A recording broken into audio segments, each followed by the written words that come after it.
Hello everyone and welcome to the Hot Shop here at Museum of Glass. My name is Emily. I'll be your MC for the day. We have the NCN Collective working with us in the Hot Shop for the next 2 weeks. This week they've created many different items. You can see some of the items here on the table. We started with mask and then moved into different sculptural pieces. There's been ravens and there's also was a beaver to end the day yesterday.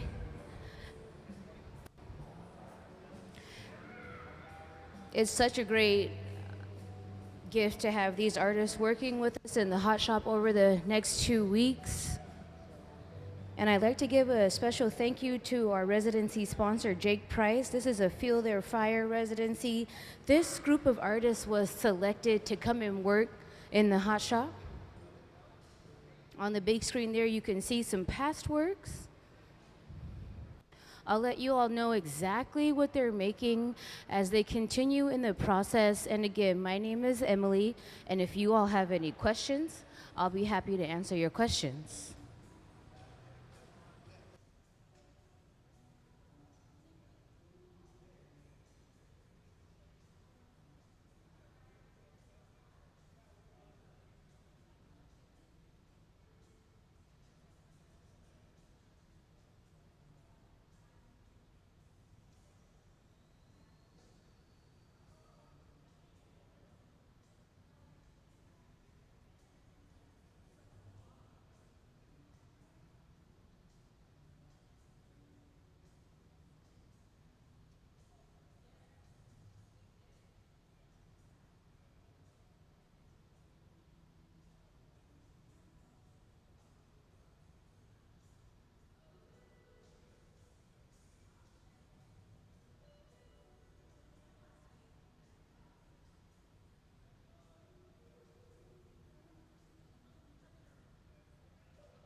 So when we gather glass from out of the furnace here in the Hot Shop, all of the glass within the furnace is clear.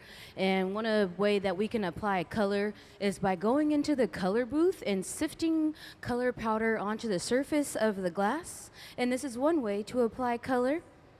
So when they come out of that box, they'll go into the reheating chamber to melt that powdered color into the surface of the glass.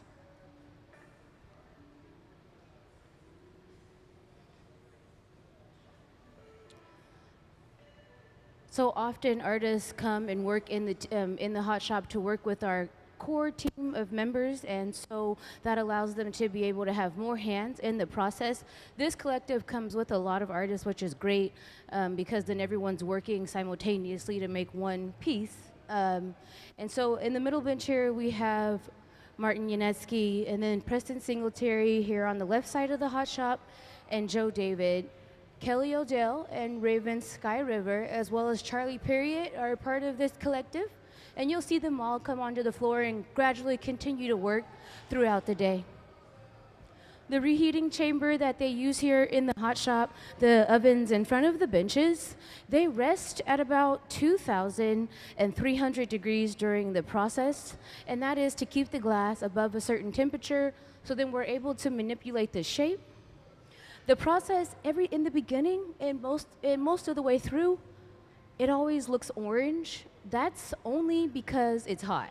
So it's glowing, indicating that it's super hot, super soft, and highly malleable, so you can manipulate the shape.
On the right on the right side of the hot shop here, we have Kelly Odell and Raven Skyriver, and they are starting on frogs. You can see the images of the frogs on the shield there in front of the bench. We've added some more powder to the gather we have, and it's white, and so we're sifting white powder on, and then when they're ready, they'll start to blow it out to create the body of the shape. We're making a white raven.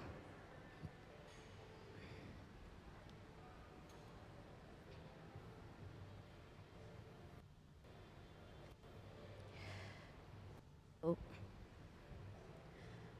So the NCN Collective is a creative group of glassmakers and Indigenous artists that include Preston Singletary, Martin Janecký, Raven Skyriver, Kelly Odell, Charles Parriott, and Joe David.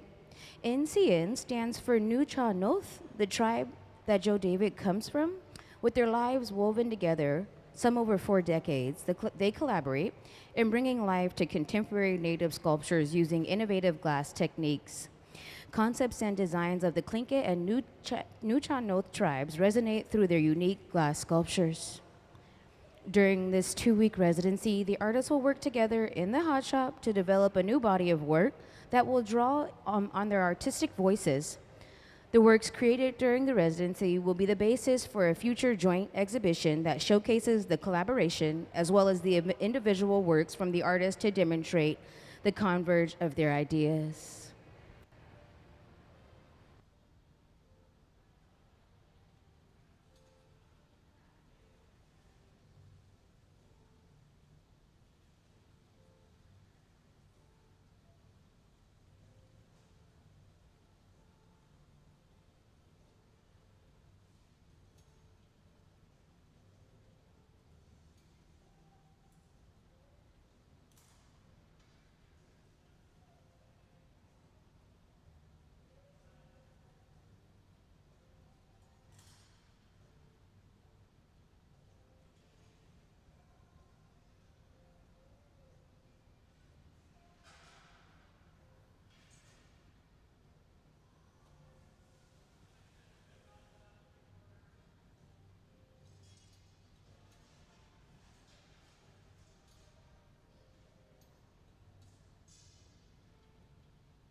So on the right side of the hot shop, they've laid some green over a small tiny bubble, and then they've gathered glass over that. You'll see when we gather additional glass around, it'll be, again, that really pretty glowing orange color.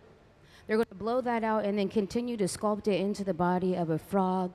And then here at the middle bench, these papers he's using will help guide the glass and shape the glass almost as if he's using his bare hand. It's a thick stack of folded up newspaper that's been soaked in water. And that water provides a cushion of steam, which allows him to shape the glass. And then with this torch, he'll get this area nice and hot so he can begin to carve into the material.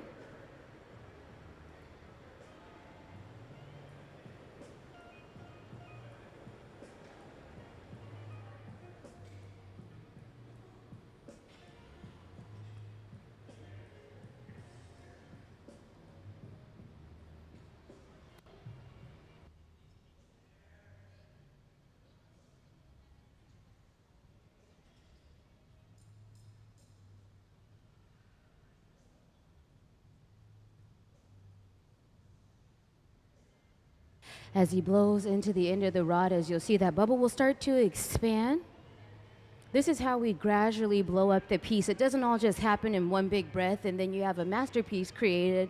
That would be great if it did, but gradually they expand that bubble because we want to keep the walls nice and even. So it's a gradual process of expansion.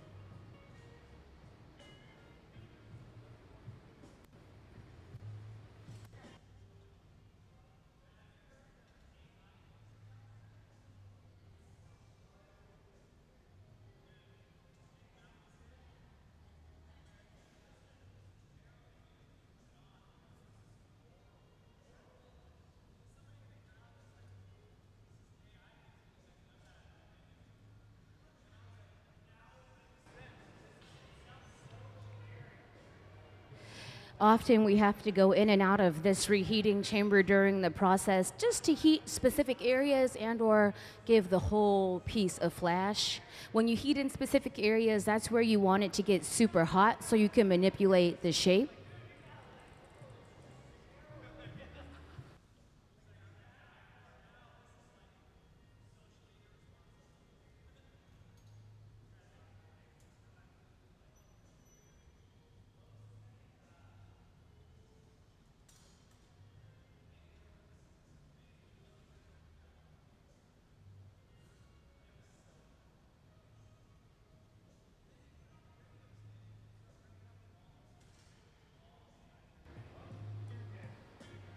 That material he's using is a big piece of cork. Cork is ideal for the process because it doesn't extract heat out of the glass quickly and it leaves a very soft touch on the surface.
So with that hot torch, he'll concentrate and soak the heat into a specific area of the piece. This hot torch gets up to about 5,000 degrees during the process.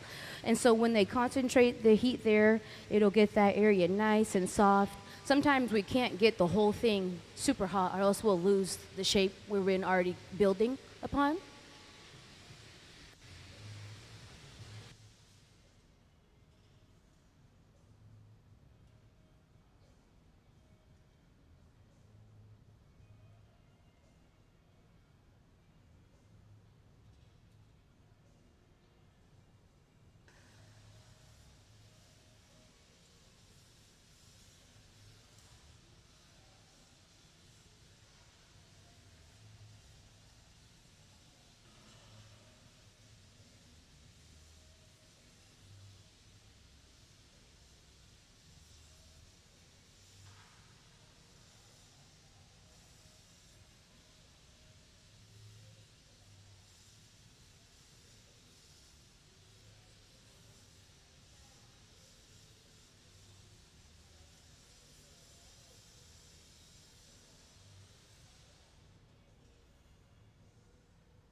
They'll place the color cup into this little annealing oven here where it'll rest until they're ready to rework it into the process. This is another way you can add color into the process over clear glass. It's a cup of color.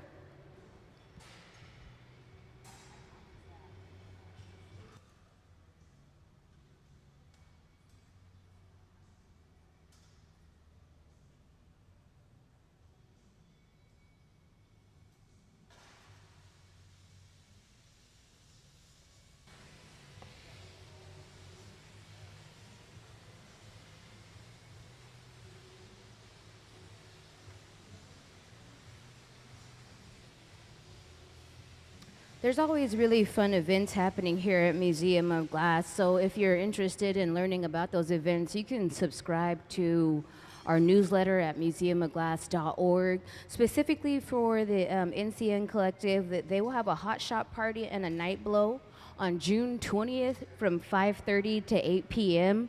And so you can join us for an exclusive night blow in the hot shop. Raven, Kelly, Martin, and they'll make one of Skyriver's signature well forms, featuring design work by Joe David and sandblasting by Preston Singletary.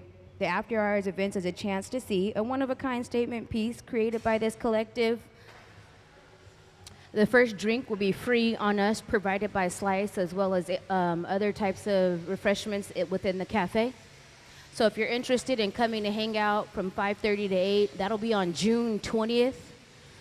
And then every third Thursday, next week will be, I think next week, or this week is actually third Thursday, June 18th. We'll have the Hilltop Artists, youth artists creating here in the hot shop with us as well.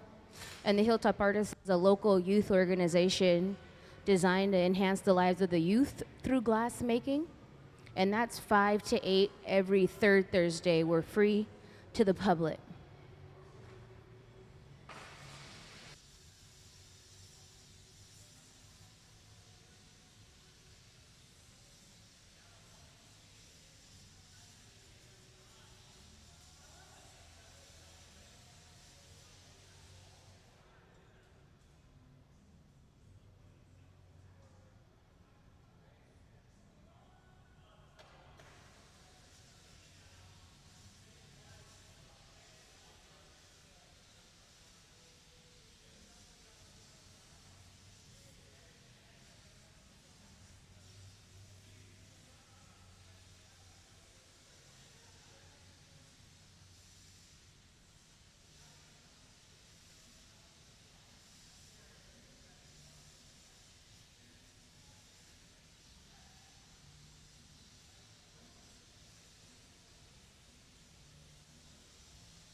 It's really important that the glass stays above about 1,000 degrees to prevent any sort of thermal shock. And so in and out of that reheating chamber, they have to go. That reheating chamber during this process, it rests at about 2,300 degrees. It's only contains heat. Takes about an hour to heat up in the morning so they can get started working. And it's lined with hollow fire bricks, which can withstand those high temperatures.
If the photo of the raven and the head is available, feel free to pop it up at any time to see a similar work.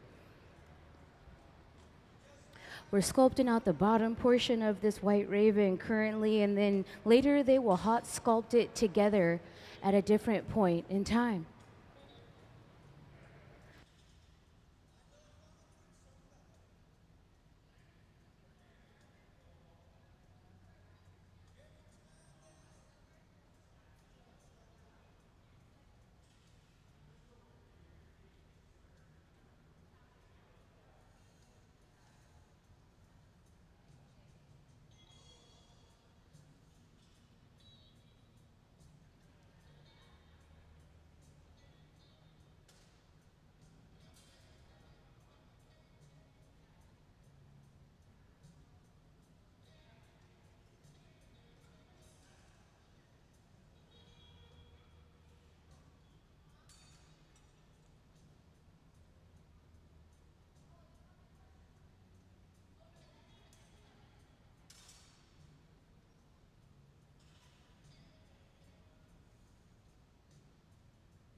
In order to create a piece, you have to have a lot of parts prepared, and so Raven and Kelly are preparing the parts for a frog, and the frog's hands will go around a face sculpture, and so the eyes will be big, kind of has like more so the characteristics of a toad, big eyes, big lips, big hands, and they'll go on the face. So currently in the process, they're creating cups of color as they gather glass around that green color overlay. That'll allow them to blow out the bubble to make a color cup the size they need for the piece that they later will create and blow out. They'll sculpt out the piece. As you can see, when we gather glass during the process from the furnace, that glass glows a beautiful orange color, and that's just because it's hot. Can we see the furnace diagram?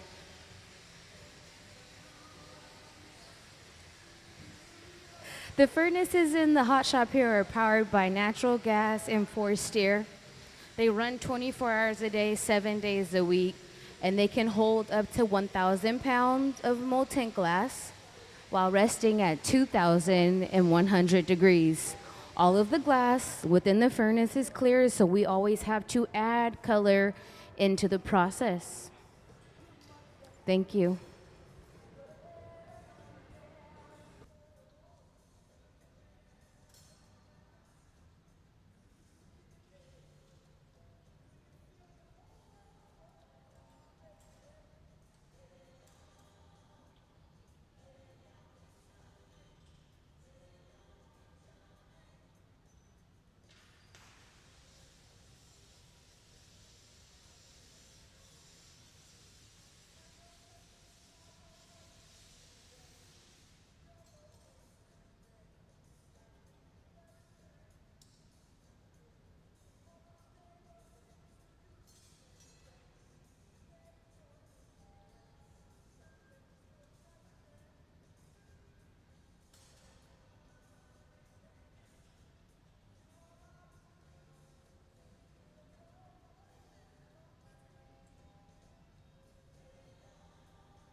For those of you who are just joining us, the NCN Collective is here with us over the next 2 weeks. This is the end of week 1, and then they'll be here through the end of next week as well. They are a group of profound glass artists that have come together to create. And so the NCN is a creative group of glassmakers and Indigenous artists that includes Preston Singletary, Charlie Parriott, Raven Skyriver, Kelly Odell, and Martin Janecký.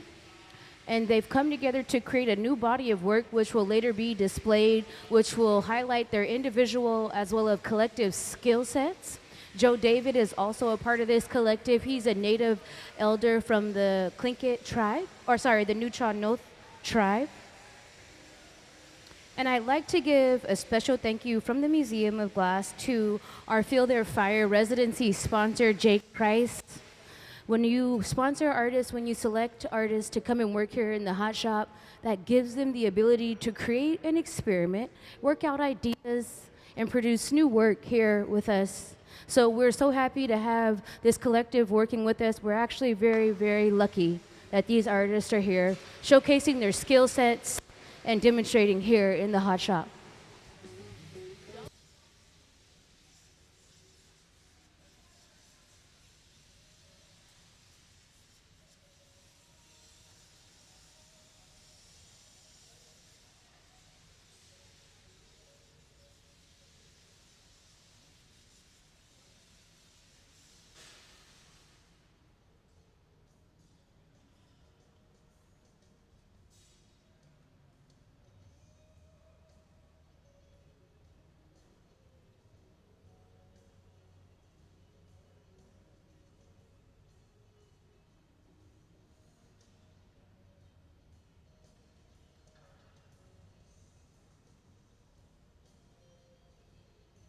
That large material Martin's using here at the center bench, that's a piece of cork. Cork is ideal for the process because it does not extract heat from the material quickly, and it leaves a very soft finish on the surface of the glass, and so that allows him with a good sculpting tool at the bench.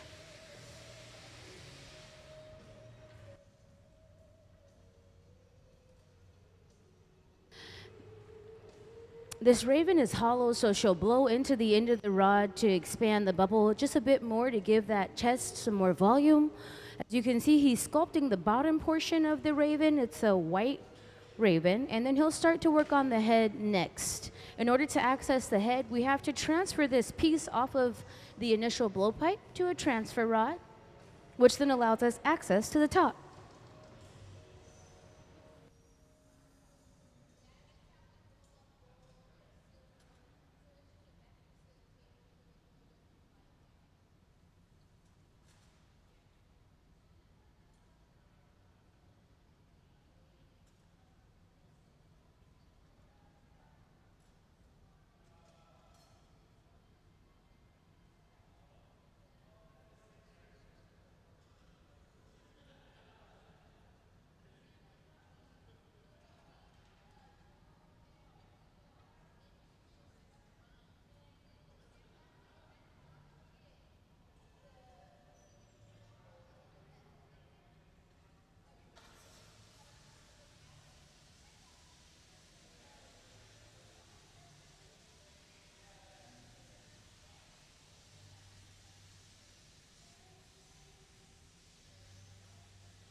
Yesterday evening, Preston and Jean Tagabon they did a storytelling here in the hot shop in regards to Preston Singletary's landmark exhibition, Raven and the Box of Daylight. And I got a really good question of why is the raven white? And so before the raven flew out of the chimney, it was white. And after it got smeared with coal, when it came out of the chimney to release the daylight, it was white. And so when it was filled with coal, when it came back out, it became black. And so in case anyone else might be wondering, that is why the raven in this sculpture is white.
He'll use various tools to get that glass nice and hot. That cutting glass is like cutting leather. It is super stiff when it's when you can see that it doesn't have any orange, indicating it's super soft. And so as they go in and out to keep this piece evenly heated throughout the reheating chamber, they have to make sure the whole piece stays nice and hot to prevent any sort of thermal shock during the process. You'll see that he'll use this hot torch. That hot torch gets up to about 5,000 degrees during the process. When he soaks the heat in a specific area, you'll see it starts to glow that beautiful orange color, which then indicates it's super soft, super malleable, and he can cut away a bit easier.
As you all can see here, currently our galleries are closed. We are in the midst of a capital campaign which will enhance the museum, and Lino Tagliapietra actually donated about 175 of his pieces to us here at Museum of Glass, which is great. And so we're creating space to be able to showcase these beautiful works. Lino's an Italian glassmaker who came over back, I believe, in the 80s and influenced many, many artists here in America. He's a great maestro, and teacher. Can we see the Legacy Gallery slides? So in the fall, when our galleries reopen, you'll be able to come back and view the enhancement. They'll be super duper fabulous with a lot of light and all of his beautiful, colorful pieces.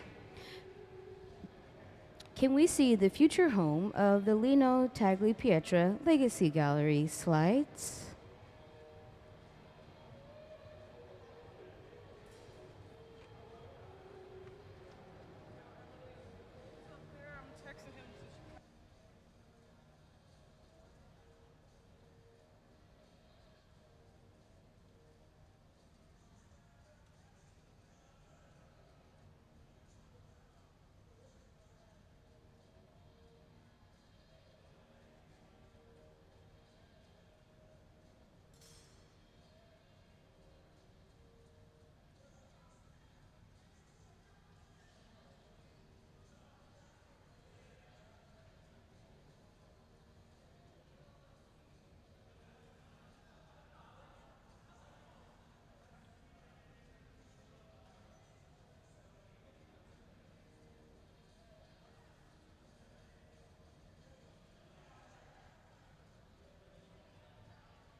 So within this box, he'll roll the hot glass over the gold leaf. This gold leaf will then add a really beautiful shimmering enhancement. You'll be able to see the gold floating through the glass in the final finish.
If you look up at the big screen there, you'll see a photo of a piece that's similar, but it won't be exactly the same as what they're creating today, but it will have this idea of a bird resting on a head. Thank you so much for that image.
So now we'll prepare to transfer this raven from the initial pipe we started on to a transfer rod.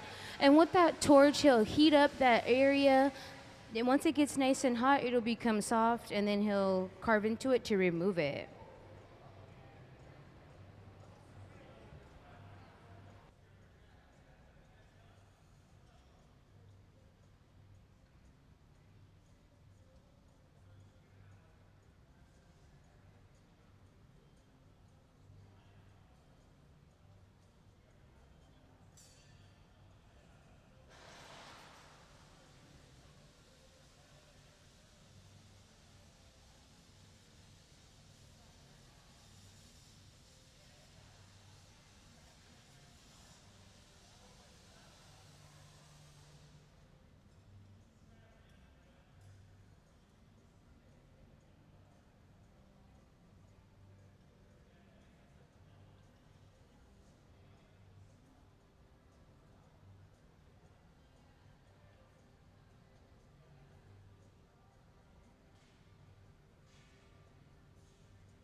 So now Martin will create the connection point that he needs to be able to attach the rod to the raven, and then they'll remove the raven from this pipe and transfer it to an additional rod to work on the top.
So once the transfer rod is set up, he'll lay a little water over the surface of the glass, and when thermal shock sets in, he'll tap the pipe and the vibrations will release the raven. Welcome to the Hot Shop. For those of you who are just joining us, my name is Emily, and if you all have any questions, feel free to ask. We have the NCN Collective working with us in the Hot Shop over the next 2 weeks. And we're so excited to have these artists here working in the Hot Shop.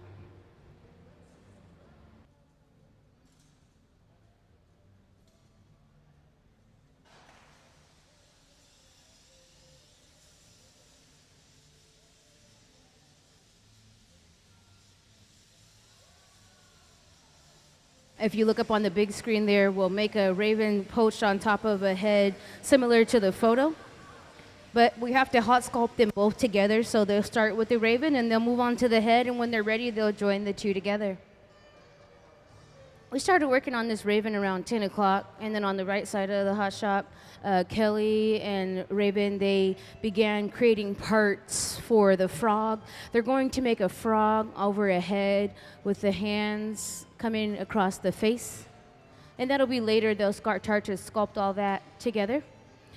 So they have to make parts first. You need parts because you can't do both at the same time while creating the shape. Well, you can't make a frog without the parts. And so you have to prep the parts, and once those are ready, then you can bring it all together to create the frog.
So whenever the glass glows that really, really pretty orange color, that indicates it's super duper hot.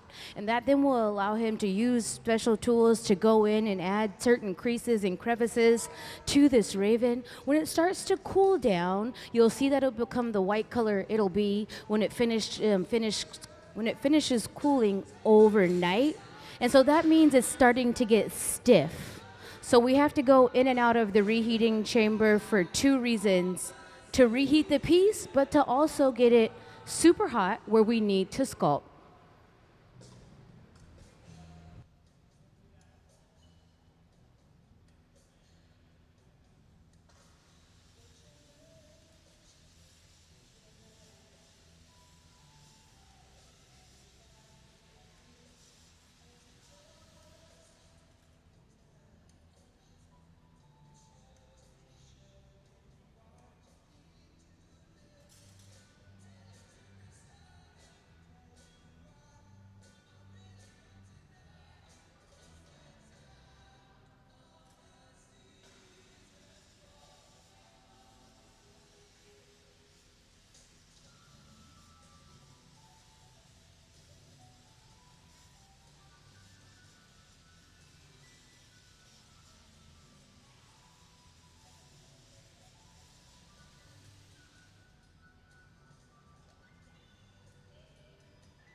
The NCN Collective will have a hot night on June 20th from 5:30 to 8 p.m. They're going to create a one-of-a-kind well piece where Joe David and Preston Singletary will then carve into the piece using this special rubber to create details that they then sandblast away the surface, and you'll be able to see the details at a different point in time, similar to the pieces here on the table. The hot night will be June 20th from 5:30 to 8 here in the hot shop. And the first drink is on us, and so you can grab a drink from the cafe, come hang out, as well as, you know, something to eat if you're hungry, and then come hang out with us here in the hot shop.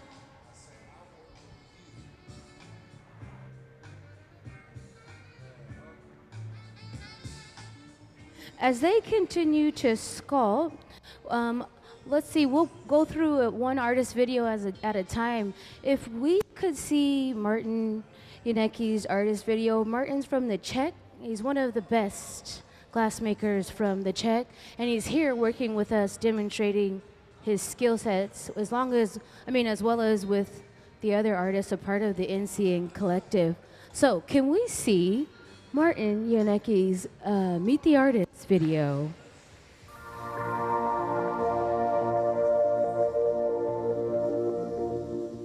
My name is Martin Janecký. I'm from Prague, Czech Republic, and I've lived and work in Fairbanks, Alaska as well.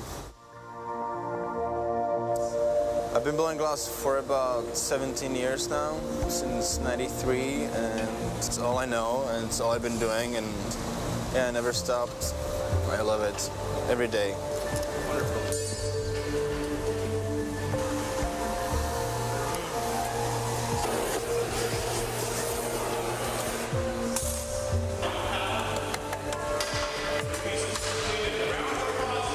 For about a year and a half, we've been making these figurative work, lots of like theatrical, and it's like a clowns, but it's not clowns, you know. It's a lot of circus theme work, focusing on expressions and the whole movement of the piece and stuff.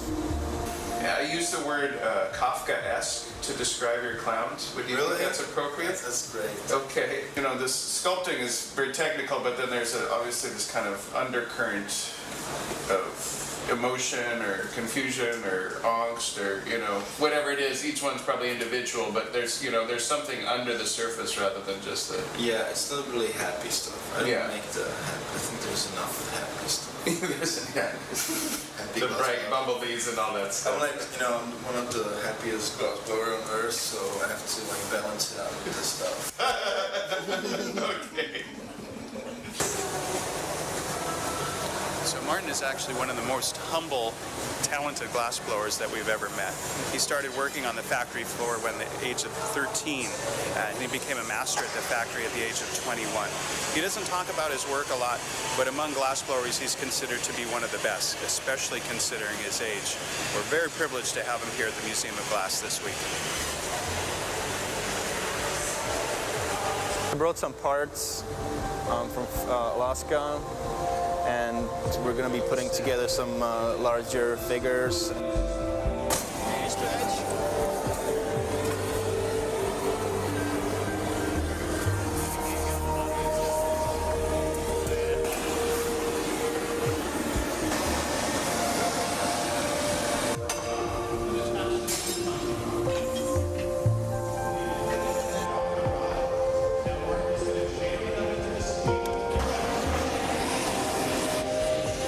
Okay.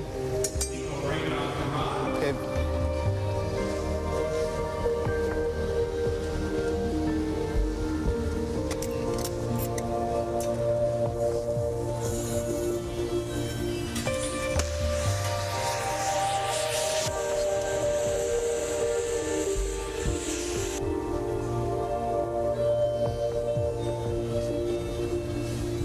Yeah, it's just, it kind of is lens nice and Would you want it sitting on a hand, or would you want like a strip of cracks here, strip of cracks there? I'm really thankful to be here and work with the team.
It's really important that they go in and out of that chamber in front of the bench. The reheating chamber is designed to keep the glass above a certain temperature to prevent thermal shock.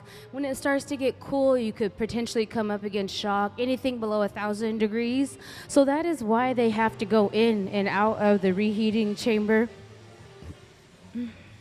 With that little torch there, that hot torch, it'll soak the heat in specific areas so he can use his tools at the bench there to add characteristics to the raven.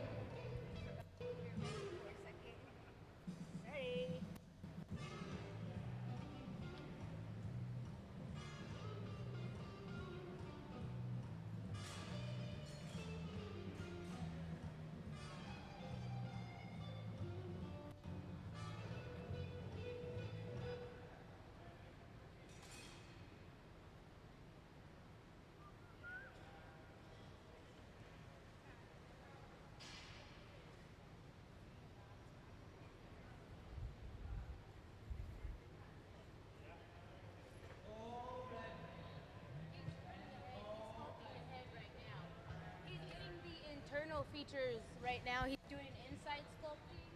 Well, he was doing inside sculpting, and right now he's shaping the head. What's this inside? I'll show you. So when he transferred the piece from the initial pipe he started on, that then gave us an access point, which was the opening, the top of the raven. And he used inside sculpting tools to then add characteristics from the inside out. And if we have the inside sculpting slide, pop it up at any point in time until let's just get an illustration of what those inside sculpting tools look like.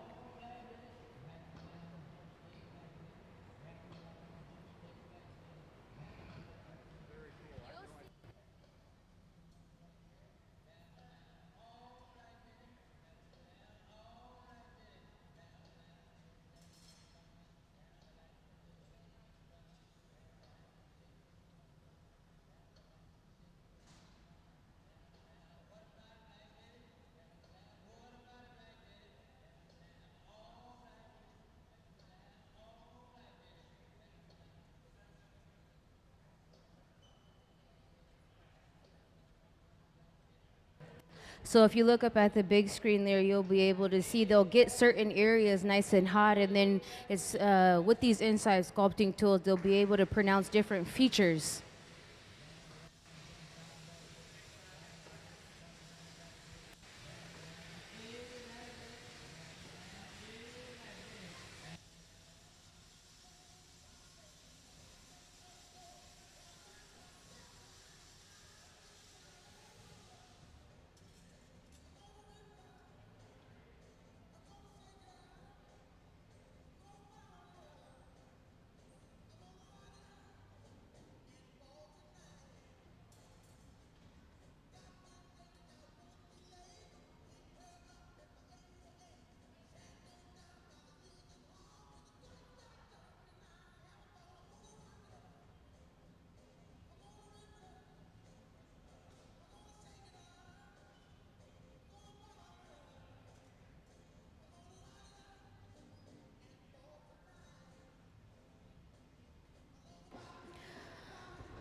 Can we please see the future home of the Lino Tagliapietra legacy slides? As you guys can see here, unfortunately, the galleries are closed, but when they reopen in the fall, we have been graciously gifted 175 of Lino Tagliapietra's pieces, and so we're creating space to display this work. Lino Tagliapietra is one of the world's most renowned living glass maestros. He's defined American glassblowing since coming to the Pacific Northwest in the early 1980s, and no other artist can rival his impact on the field as a maestro, teacher, and mentor. And out of all the museums in the United States, Lino chose Museum of Glass here in Tacoma to display his archive and tell his legacy story. And on the big screen there, you'll be able to see the future of the galleries here, and come back in the fall and hang out with us and experience these artworks.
It's really important that the end of the glass at the end of the rod there stays nice and hot.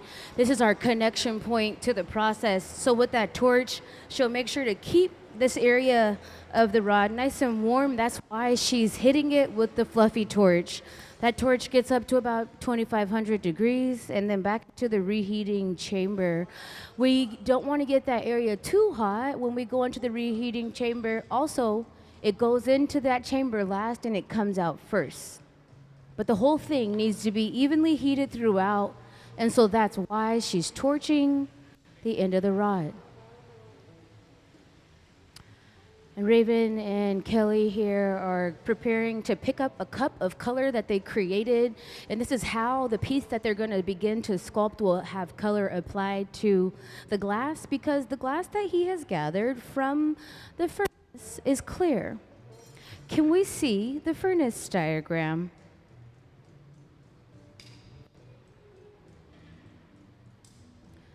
The furnaces here in the hot shop are powered by natural gas and forced air.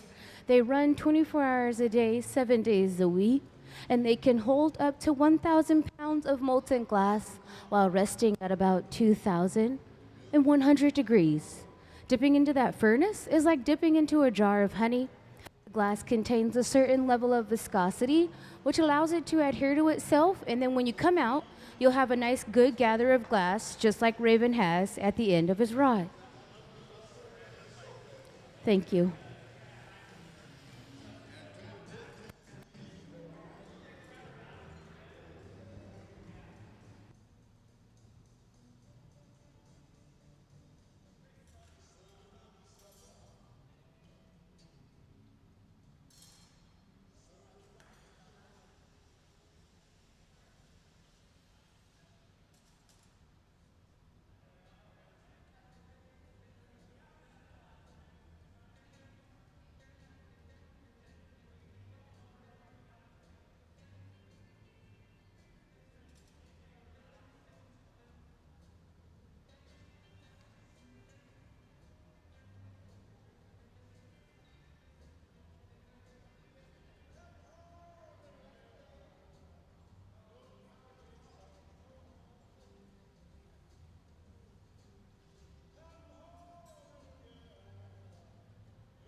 At the middle bench there, you'll see Martin. He cut the top portion of the beak in 2 parts, and now he'll start to elongate that to give it the characteristics of the beak of the raven.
So now that Raven has picked up the color from the box here, he'll start to get it nice and hot, melt all those layers together, and then he'll begin to sculpt. It's a solid piece of glass that he is sculpting. It will be a frog that has its hands over the face when they're all done, but they have to gradually get to that point.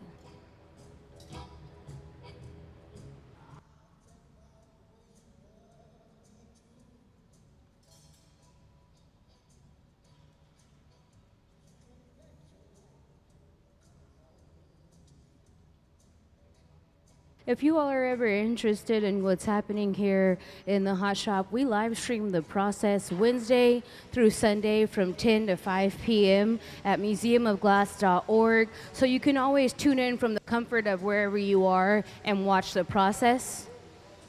And that we also have a channel on YouTube. You can get onto our YouTube channel.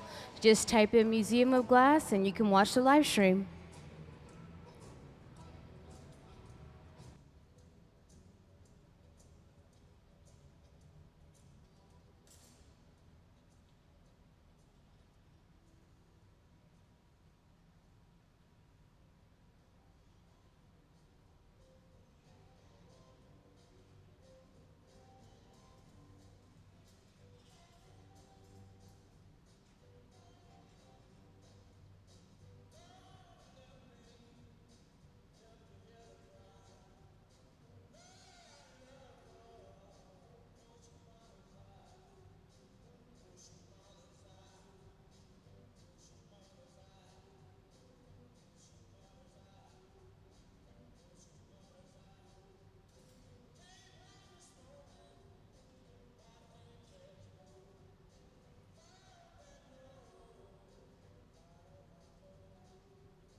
Can we please see the image of the raven resting on the head?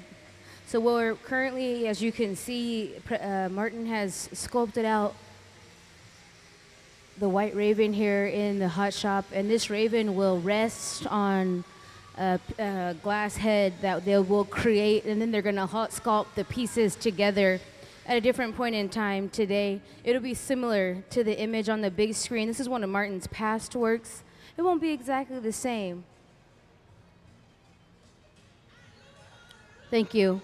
For those of you who are just joining us, we have the NCN Collective working here in the hot shop. This is the end of the first week, and they're gonna do it all again next week. And on June 20th, we'll have a really fun hot night here in the hot shop from 5:30 to 8 o'clock. The first drink is on us. If you purchase a ticket, you can come and watch a one-of-a-kind well be created here in the hot shop by the Collective. It's a true joy to have these artists showcasing their skill sets here in the hot shop with us. They're all very, very super talented. Martin is the best from the Czech. He comes from the Czech.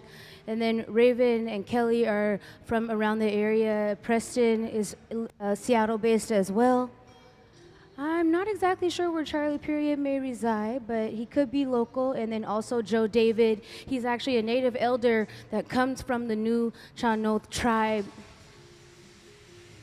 Joe David does a lot of the sculpting work. As you can see, there's some not sculpting, sorry about that, carving.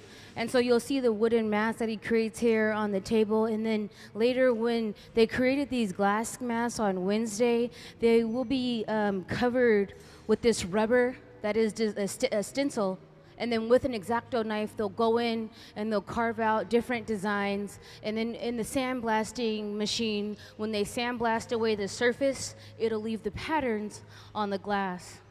And so at a different point in time, the works that they're making with us here in the hot shop, they'll go on exhibit and to showcase all of their skill sets individually and collectively.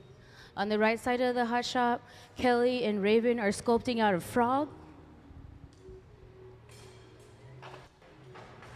My name is Emily, and if you guys have any questions, feel free to ask. I'll be so happy to answer your questions.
That little torch there gets up to about 5,000 degrees, and as he concentrates the torch in a specific area, it'll get the area super duper hot, which will then allow him to be able to define and remove extra material from the raven. And then here on the right side of the hot shop, they are making a frog, and they're creating the different parts of the frog right now. They're creating the feet, are the hands. They will go and rest on top of a mask, similar to the image here on the shield in front of the reheating chamber.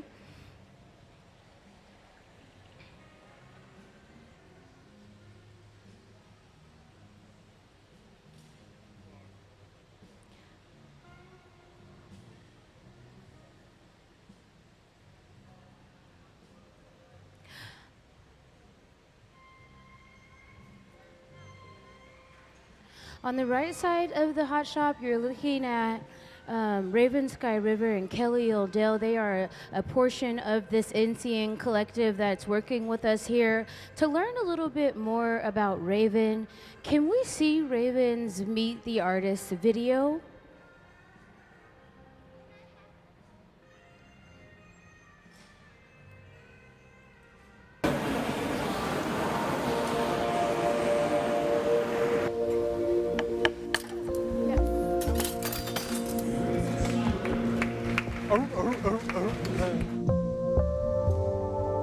My name is Raven Skyriver, and I'm from Lopez Island, Washington. It's a small island in the San Juan Islands.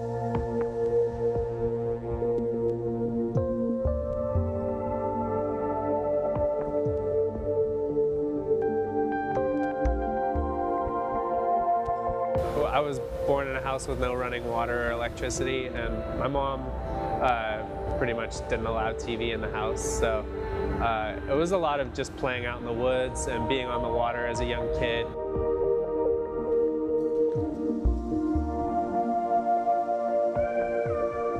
As a young boy and all throughout my life, I've made trips up to the outside of Vancouver Island, so this is a direct inspiration of my upbringing, the salmon, and also an icon of the Pacific Northwest and a staple of the native people of this area. My other work as well is, you know, from the north, Alaska down to here, whales and fish and stuff.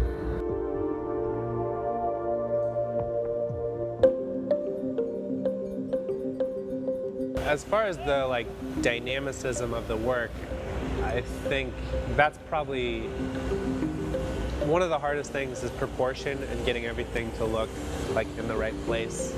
That's one hard aspect, but the other, and I think one of the more difficult things about making something is giving it a dynamic flow and making it look alive and giving it motion when it's a static object. So that's something I'm still striving towards, and I feel like this is a more recent piece. I feel like I'm getting better at that, but it's always something I'm trying to put into the work, is breathing a little life into it and making it look as though it has motion.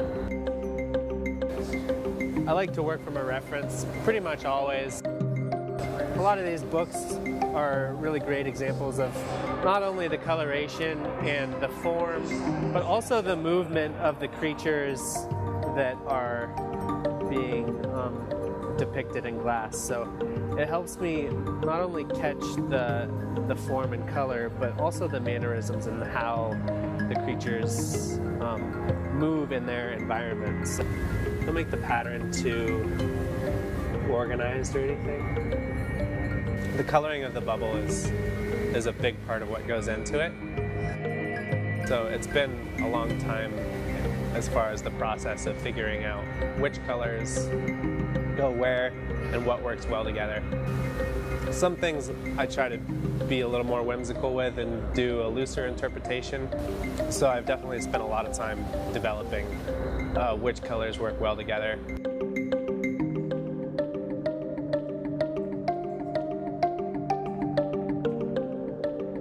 I have a lot of ideas. That's definitely something I don't have any shortage of. I guess I want to keep exploring similar forms, but there's other things that I haven't tried yet that I definitely want to delve into as well. Would love to express my gratitude to the museum and also to this amazing crew that museum offers and that I've been able to assemble as well. Couldn't do any of this on my own.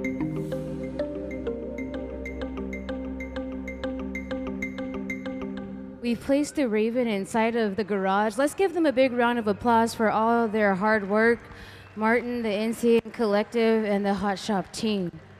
It'll rest in this garage here where it'll just be held at a steady temperature until we're ready to rework it into the process. They're going to sculpt out a head, and that raven will rest on top of the head. Can we see the image of the raven resting on top of the head?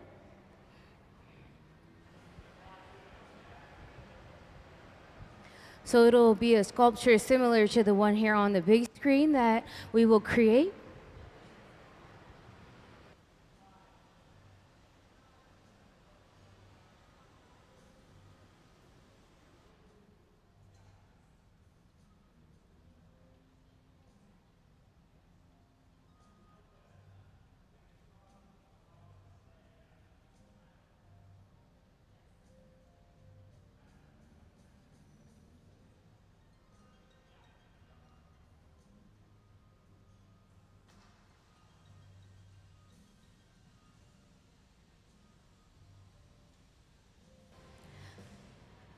These reheating chambers in front of the benches, can we see the glory hole diagram? They're only designed to reheat the glass, and it's really important that the glass stays above a certain temperature to prevent any sort of thermal shock. As you can see, they're powered by natural gas and forced air. They're only used to reheat the glass, and they rest at about 2,300 degrees.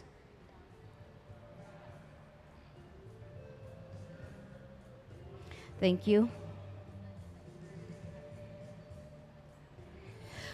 Over the 2-week period that the NCN Collective is working with us here in the Hot Shop, their artistic work here will develop a new body of work that will draw on their artistic voices.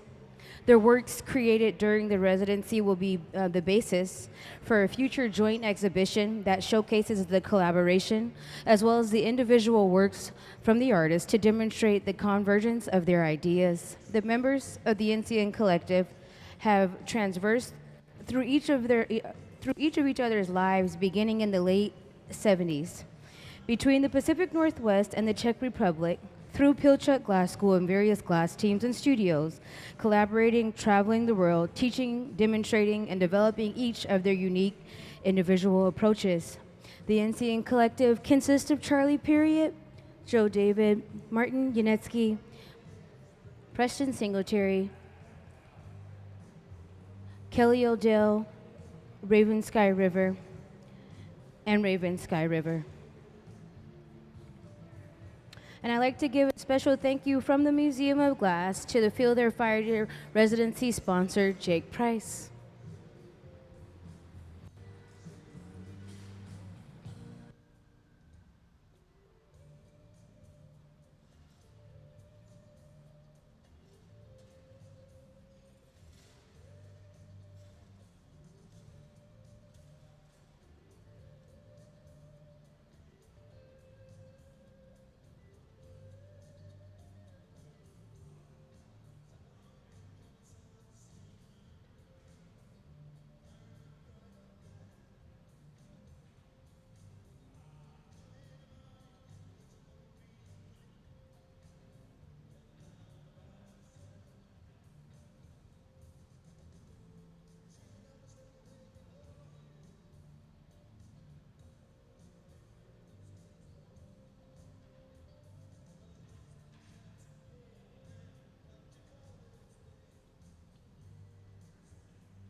With his tools at the bench there, he'll manipulate the glass by creating another part. So As he carves into the hot glass with those jacks, it'll help create a line of distinction.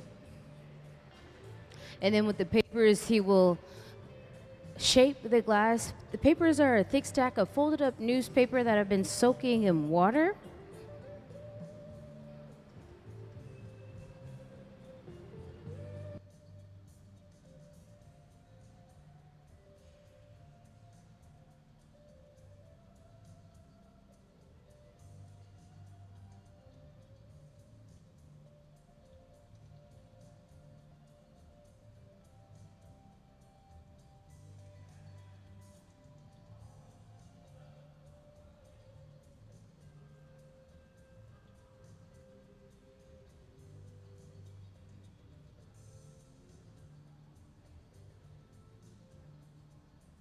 And then they'll go over to the powder booth to add some color onto the surface of the glass.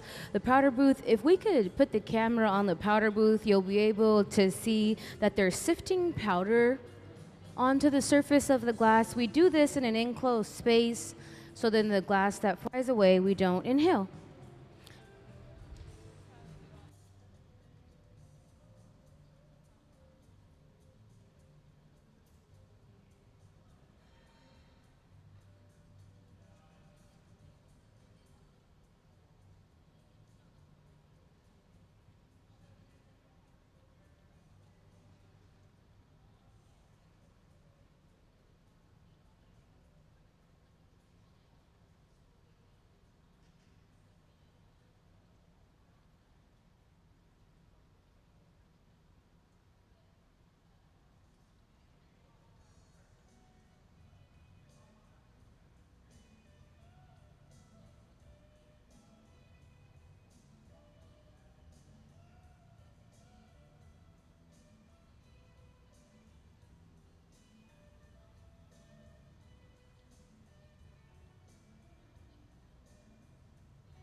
On the far right side of the hot shop, Raven's going to sculpt another foot for the frog that he is creating later this afternoon. Around the 1 o'clock hour, we will take a lunch break and then come back and do it all again till 5.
As you can see, when that glass glows orange, it's super duper hot, and when it starts to cool down, you'll be able to see the layers of color that he has built upon to create depth and dimension within this frog's foot.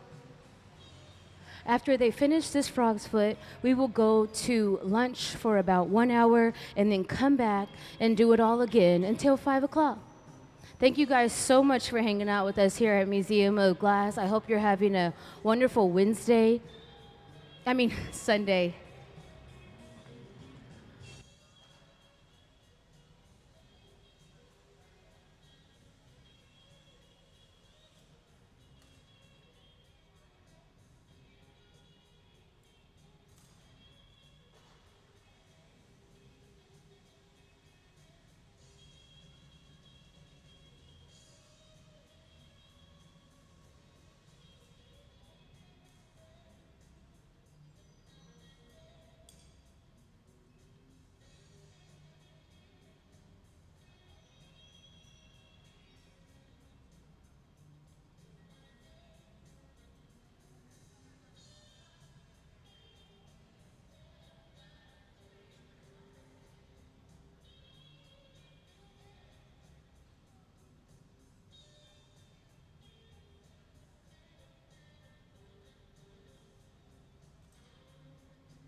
As they continue to sculpt the different features of this frog's foot, I just want to talk a little bit and show you guys Kelly Odell's Meet the Artist video to learn a little bit more about her. She is also a part of the collective, and her and Raven are partners. They are located over in Lopez Island, where they live and they work. And so can we see Kelly Odell's Meet the Artist video to learn a little bit more about Kelly and her work? I like to explore many different techniques in glass making. I feel like glass just has an endless amount of techniques to learn, and I like to sculpt glass, and I like to play with different techniques, and I like to combine different techniques too. In making the ammonites, they're kind of a challenging form to make. I think that's why I keep making them. It's like maybe trying to find the perfect wave. Yeah, what I like about the ammonites is that it's just kind of a cool index fossil that dates the layers of Earth. So I think it's an interesting idea that makes me think of our past. I feel like in making the ammonites, I started to cut them open and see what was happening on the inside. So I felt like what do I really love from that? What do I really love from that? Does it really have to be an ammonite or a shell or a thing? And then I felt like, well, let's just play around with the glass and let it do its fluid thing, and make marini and do color folds and chop it up and see what that looks like on the inside. I love how you can see them turning in the shop. It's flat as it's been cut through or something, and on the other side you have this beautiful pore surface. The surface of the glass hasn't really been touched, so it has this really beautiful quality of magnifying what's behind it. So I just want to see both of those sides. So I need to figure out a way to display those.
We're going to remove this leg from the end of the rod here to a transfer rod. So as you can see, Kelly, she's gathering some glass out of the furnace.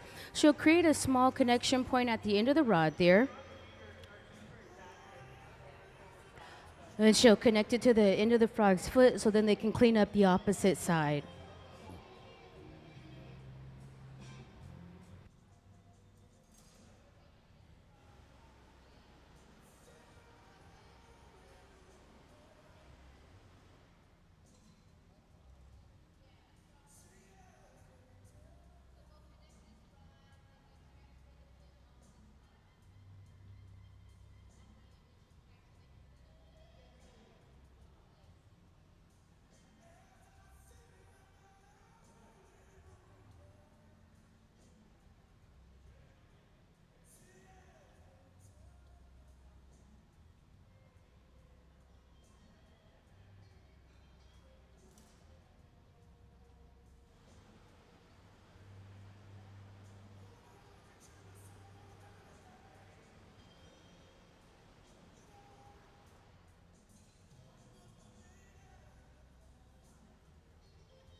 My name is Tarika Waters, and I am originally born in Richmond, Virginia, from the DMV, DC, Maryland, Virginia area.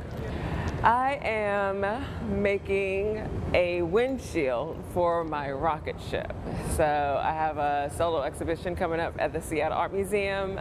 It opens May 7th, and one of the featured pieces is a giant powder pink colored rocket ship. I've been working on a series of ball barrettes over the years, some various mediums. My recent series, they were all done in glass. So the task here is to create a windshield for this rocket ship that kind of favors and lends to some of the those rounded organic shapes that are heavily featured in the exhibition. These ball barrettes have significant meaning. This rocket ship houses 2 pairs on either side, and so the windshield will essentially be an amalgamation of spherical elements, similar to like if you would blow bubbles at the end of that wand, where those bubble clusters just kind of come out and just fall alongside the wand, just kind of going for an organic shape. When I found out that I was going to be doing a solo exhibition at SAM, they wanted to give me enough time. I create immersive installations, so that requires a lot of planning and building out and that sort of thing. But when the year was 2025, that meant a lot of things. So I just knew that, hey, we're here, 2025. The exhibition is called Venus is Missing, and it's rooted back in my early childhood days in Richmond, Virginia, and it's focused on a specific time. I'm an 80s baby. I was born right at the height of the 80s, where the times looked a lot different than they do now. Not by much, but that was the onset of a lot of consumerism and just vibrant, saturated colors, a lot of distractions, television, just pop culture all around. For me, I like to draw from these elements that are symbolic of that time, symbolic of my childhood, that are, they are ubiquitous, but because they fit particularly into my narrative, then I can kind of bend and shape what that story looks like specifically for me and people who look like me. And so the ball barrettes have been a really great kind of anchor point in that I'm able to tell various stories with just that one specific object. And thinking about my 6-year-old self sitting on the carpet, we only had 3 channels. We couldn't afford cable. That was fancy. People don't even know what I'm talking about when I talk about cable. But just that space of play and imagination when you're surrounded by a lot of adult things where you just don't understand all of what's happening, why all these things are happening, and you're self-soothing, So with the show at SAM, I'm finally able to budget for a team of folks that can come in and help. When this residency came up, this was like, this is perfect, because I can then have that extension of the series that I was working with at my solo exhibition a couple of years ago that featured those glass ball barrettes at the Museum of Museums, and then kind of keep that story going. I think after SAM, this might put the cap on the ball barrette series. Like, I'm just trying to complete this circle, no pun intended. Everything is, I feel like Sesame Street, brought to you by a circle. Yeah. My name is Corey Pemberton, and I'm from Los Angeles, California. I'm a painter and a glass blower. I dabble in textiles, and I run a nonprofit. This week at the Museum of Glass, I am working to translate some quilt patterns that I've been studying into glass Marini patterns, making some intricate sort of tiles that will eventually adorn the surface of some vessels. This whole interest started when I was gifted a book called Sweetgrass by Sonia Clark, who was the department head at Virginia Commonwealth University, where I was going to school, and it was about those sweetgrass baskets. She knew that I was looking at them and was vaguely interested, and that act of her giving me that book or turning me on to that text felt in a way like I was being given permission to investigate my African roots.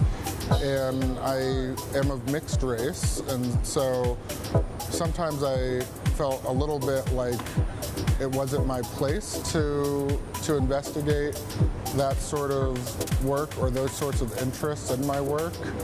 And ever since then, I've had this interest in celebrating the makers who came before me in my lineage, potentially, and sort of inventing a history.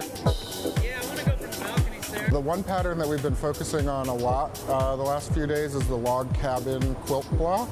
So on the Underground Railroad, there was this block that if you saw it on a quilt that was, say, hanging from a clothesline or on the outside of a barn or a home, you knew that that was a place that would be safe for you to stop and rest on your journey to freedom. And so I'm looking at that particular pattern and seeing how many different variations I can get by switching up the colors and the rotation of the Marini tiles. I also have a painting practice, so I do a lot of portraits and interiors of people who have historically not been included in the conversation in galleries and museums in terms of historical portraiture, people whose bodies fall outside of that, and who are typically depicted in moments of trauma or being extraordinary. I try to show people just existing. It's just been a really amazing opportunity already. We're only halfway through, and you know, I knew it would be special to have this amazing team here at the museum work on my designs, but there's all these little things I didn't anticipate, like how the work and the designs would develop with the minds of all of these craftspeople. You know, they're not just technicians, they all have their own background in art and in craft that is informing the stuff that we're making this week. And so yeah, I'm gonna leave with a lot to mull over and expand upon, so I'm really excited about that. I've got a lot of things sort of on the horizon. One particular opportunity that I'm really excited about is an exhibition at the Mint Museum in Charlotte, North Carolina. I'm also doing a lot of work through the nonprofit Crafting the Future that I co-founded and am the director of. We have an event series called Better Together. The last time I was on this hot shop floor was for the closing demonstration for the Tacoma Glass Art Society conference. We've got one coming up at the end of this month, actually, at the Pittsburgh Glass Center. So getting ready for that, really excited. We'll have a team of black and brown craftspeople coming from across the country to celebrate one another and invite the public in to learn about glass making through our lens. So those are a couple things that I'm really excited about.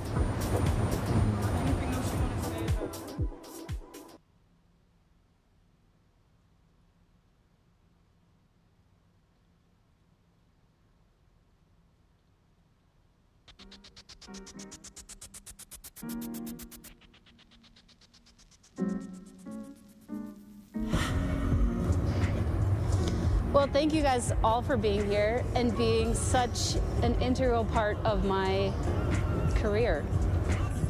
I tried to narrow my focus down to, it's basically two ideas. Stop. Holding? Yep. Do you guys all understand cameo engraving? So I'm cutting through layers of color to make an image. The more white glass that I remove, the darker the shading. It's a black cylinder with a white sheet on it, and the imagery all comes from photo booth pictures. So this is a cameo engraving on a blown form, but instead of just a white rectangle, it's these kind of blobby forms. Where the white sheet glass is will still be cameo engraved, but in between there'll be a line drawing to continue the image. So it's an interrupted image. I've been trying to figure out how to explain this to everyone in a way that makes sense, but you all might just have to see it when I'm done. Yeah, I actually went to college for 2 years for animation before I got into glass. And I think that's one of the reasons I'm really drawn to engraving, is it gets imagery that I enjoy drawing into glass blowing. I love the physicality of the glass blowing and the teamwork, and then I love going home and sitting by myself for hours. It's really meditative for me to do the engraving part, and then this is like loud and fast, and you don't really have, you have to just react, you know? So this process for me really feels like it kind of encompasses both things, the way my brain works, you know?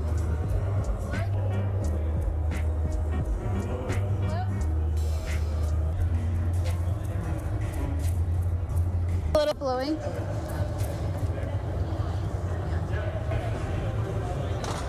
All right, we'll put a jack line in that. Are you okay? Yep.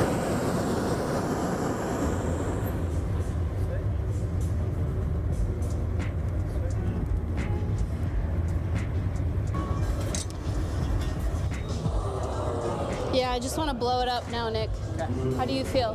Good. Okay. A little bit of everything? Yeah, do you want torching or anything?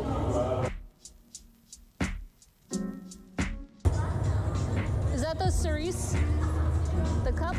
Yeah. I'm not like yeah, left side. Can you do one more? Yeah, I got it.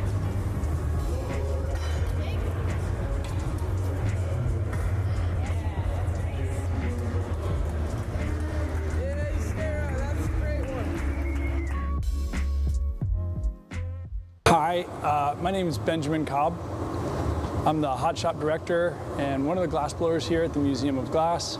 Originally, I'm from Newport, Rhode Island, and I've been living in Washington State for 22 years. Yeah, I would describe myself as a maker or an artist. I pursued glassmaking in art school as a material, and then I was always interested in the process of glass blowing, the pursuit of sort of technical excellence, sort of a lifetime learner, if you will, and a problem solver. So I like to have all these techniques sort of packed away in my brain so that as I think about what I want to make, I might be able to pull from that to realize my ideas. I spend a lot of time outdoors with my family. We spend a lot of time on the water, fishing, hiking, camping. So a lot of time to take in sort of the natural wonders, as it were, and be inspired by them. Very lucky to have Olympic Color Rods sponsor me this week, and use this time here at the Museum of Glass to experiment with those. And one of the things I wanted to try, I've been wanting to try for a while, is layering up three colors. The pieces that we were working on today it's sort of a general leaf shape with a bunch of lines in them to sort of represent sort of that visceral systems that you see in the leaf. I'm not trying to recreate those things, just inspired by it. The microcosm of things that are around you and sort of blowing them up to draw attention to those details. When I first started showing work, I made a variety of things that were sort of based on human anatomy. So I came up with this idea. I started making these forms that were sort of these abstract stomachs. They're very slick, modern looking pieces. When I first started sort of making these, it was two colors, right? So a transparent over an opaque, and you get this hyper-saturated surface. But that would just make the interior that one opaque color, which was typically, in this case, it was blue. So I want to figure out how to add something more in there. So the interior of this thing is this bright yellow, and then there's an opaque blue, and then there's a transparent blue. That modern form is kind of stuck on a pedestal. Somebody might see it across the room and walk over to it and be like, wow, that's really cool. And they read the title card at the base of the pedestal, and you can see their sort of demeanor change when they read the word stomach. They would get like, ooh, they kind of cringed. And I don't know, that was almost more interesting to me than the actual work. I don't know if creative control is not the right word, but I have a lot of input on the creative direction of the museum.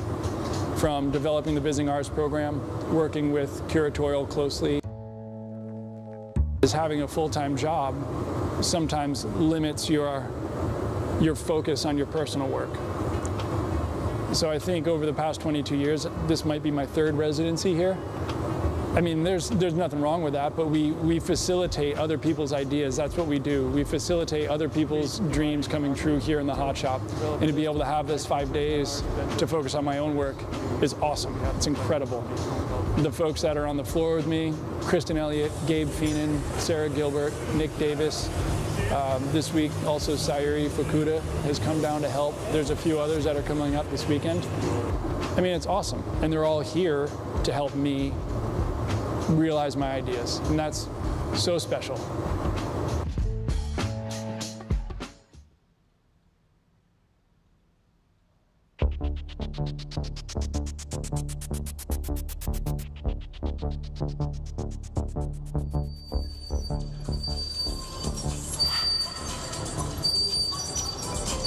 All right, start to go flat, Nick. Yeah, Jordan, push it forward. Stop.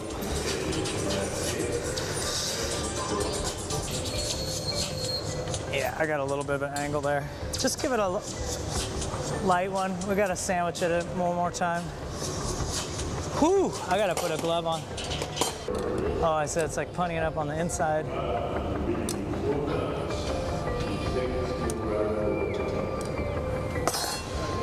I'm sure it's in like beautiful, you know? No. Yeah, so now we're gonna put a punny right here, Sarah.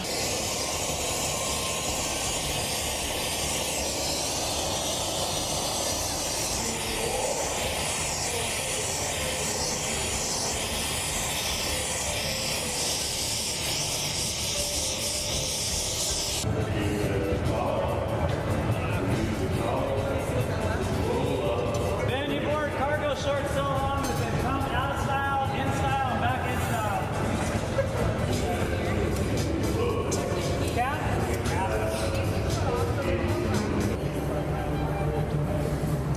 I could have kept it more. I'm gonna need some rabbage. Rabby.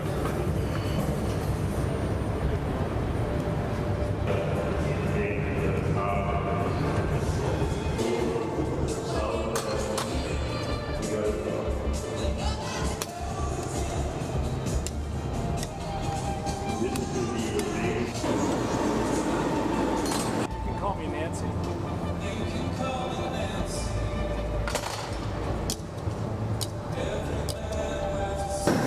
I'm just cooling it. I'm not choking it anymore.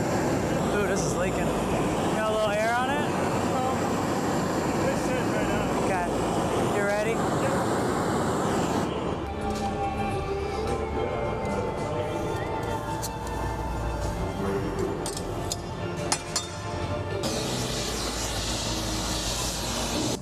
Flip.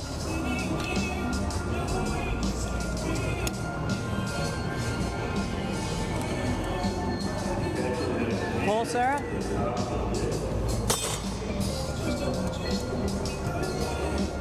Keep pulling.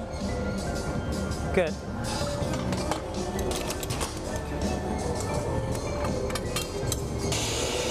Flip.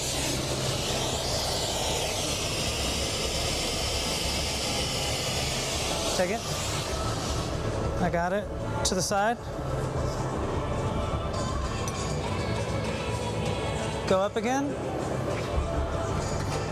To the side. You can go this way, Ben. Either way. Nice. Flip.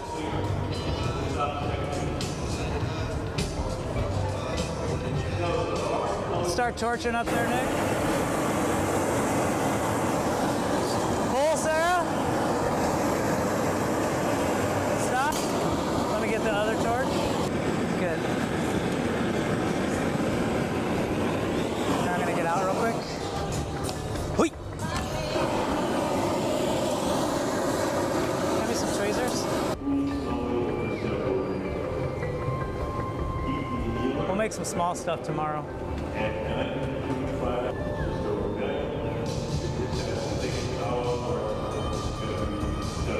I'm okay, Nick. Let me just look at it.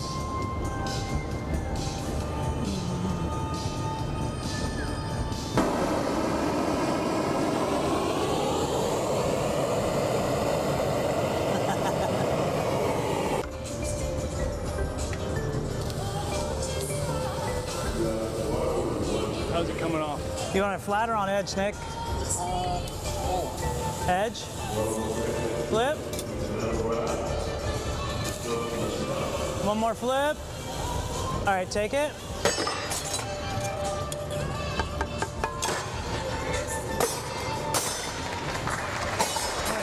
Oh, nice job, dude. Oh, I just want to watch what happens here. You got it, Nick. Perfect. That looks great. Nice job.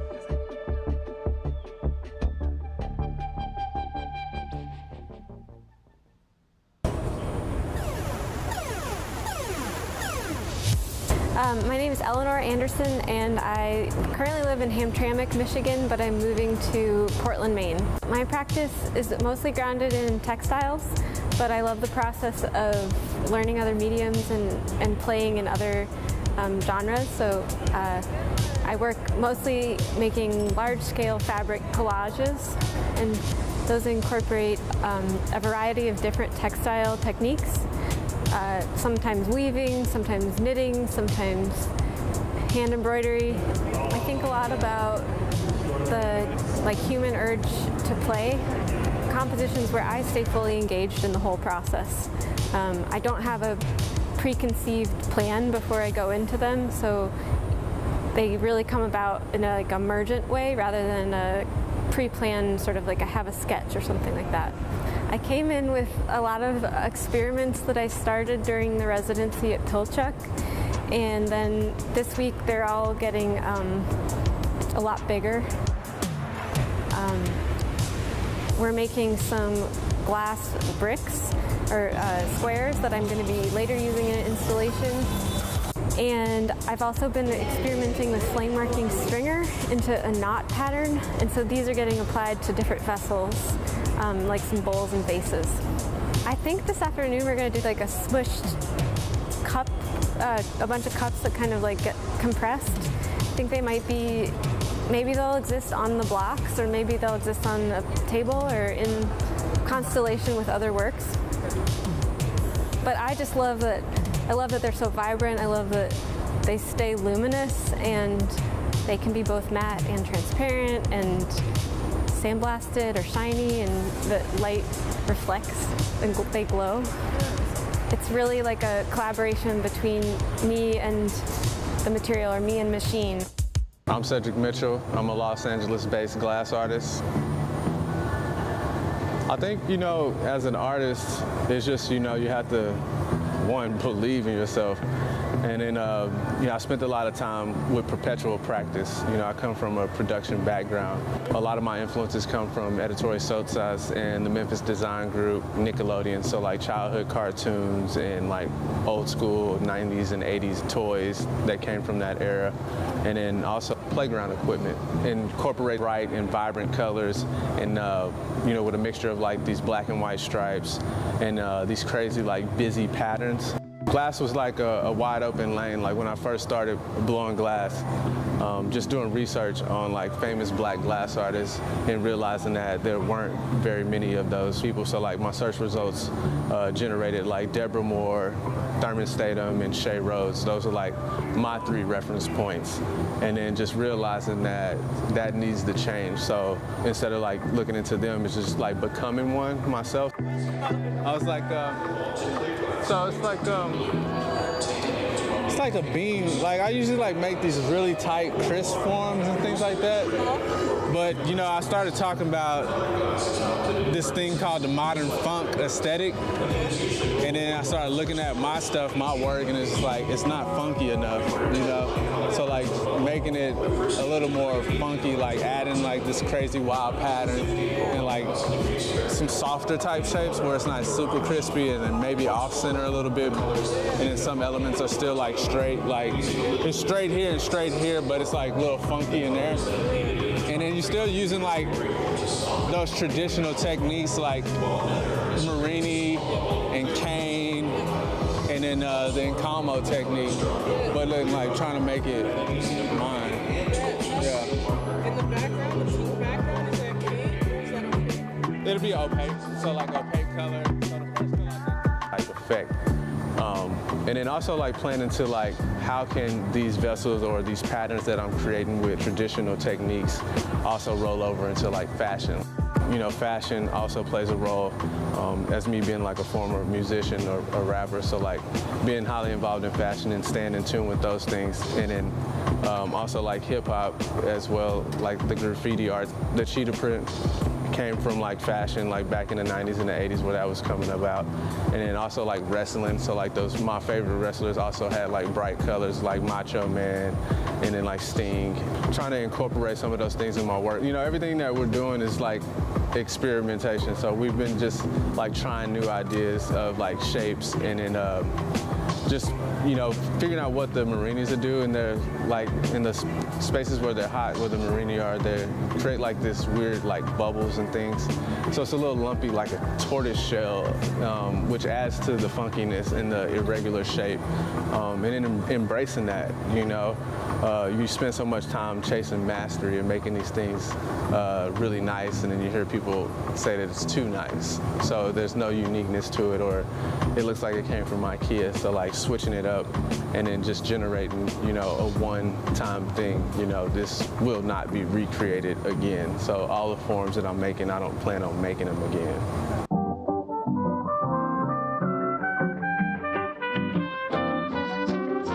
My name is Nate Watson, and I live and work between San Francisco and Louisville right now. I work between disciplines and mediums. I work intuitively and through research. My work is additive. It's changing all the time. The way that I start in the morning isn't the way that I end at night, and so my ideas shift and change. But there's a visual language that I've carried with me for the last 25 years. I try to create a container, and my process is essentially vessels, containers, assemblages. I try to build works or take on projects that deal with those felt things that tend to be a little bit more invisible.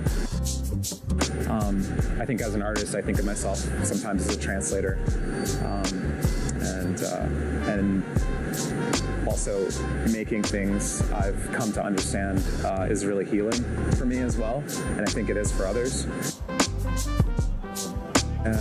Well, the funnel is a shape that I've worked with and around for a long time now, and I just did a little bit of research and kind of looked up that form and that shape and found that it had been applied to everything from universal expansion and the shape of the universe to also data visualization and how people chart issues and things like that. You can segment different parts, their facets and things like that. And for me, it's become more of a metaphor for the accumulation of experience and things, and having those things be focused down to like a point or a moment. So all of the experiences, the things that everyone's done to get to that level where they can work together seamlessly, and then focus all that energy in that moment and make it happen, that is the funnel. And the funnel is actually happening. It's the team. It's a group of people making the work.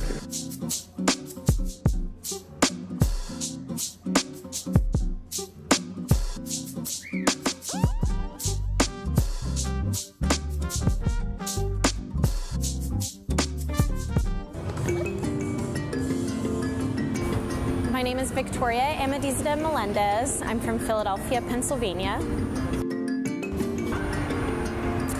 I'm an artist who works with glass, and I work with the medium in multiple different ways. Right now, I primarily work with glass in the hot shop, blowing, also neon and flame working, and then I utilize or combine these ways of working with glass depending on the idea for my piece. I'm half Puerto Rican and half Persian, so I was looking at a lot of the Middle Eastern glass in Corning's collection and taking inspiration from that. And also my mother was a collector. My mom's Puerto Rican, but she was a collector of American glass and things like, we had objects like that in our home growing up. So, I'm trying to use form as this portal to storytelling and content, if that makes sense. Like today we're working on this Persian candlestick holder from the 13th century, and I want to give it like a bit of a contemporary update, like keep these ideas in our kind of cultural, our cultural consciousness or something. So I've been really inspired by these forms that are 13th century Syrian mosque lamps, and they were always very elaborately gilded and enameled and decorated. So in looking at these historic forms, I kind of wondered what my ornamentation on the surface would be and why. And so here at Museum of Glass, I'm using this stamp that looks like an eye, and for me it's referencing the idea of the evil eye, an emblem that offers the wearer protection from jealousy or ill will. I just feel like it's so meaningful to be able to sit in this bench and blow glass here at the Tacoma Museum of Glass. It's, you know, it's a big stage to be on and a huge honor, and it just feels like something I'm going to remember for the rest of my life, and something that really has brought me joy and a lot of confidence and pride in my work.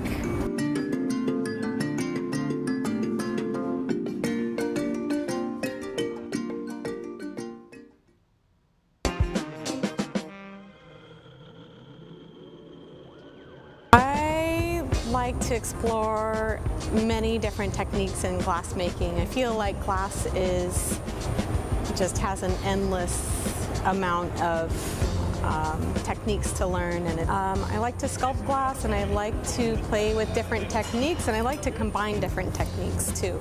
In making the ammonites, they're kind of a challenging form to make. I think that's why I keep making them. It's like maybe trying to find the perfect wave. Yeah, what I like about the ammonites is that it's just kind of a cool index fossil that dates the layers of Earth. So I think it's an interesting idea that makes me think of our past. I feel like in making the ammonites, I started to cut them open and see what was happening on the inside. So I felt like what do I really love from that? What do I really love from that? Does it really have to be an ammonite or a shell or a thing?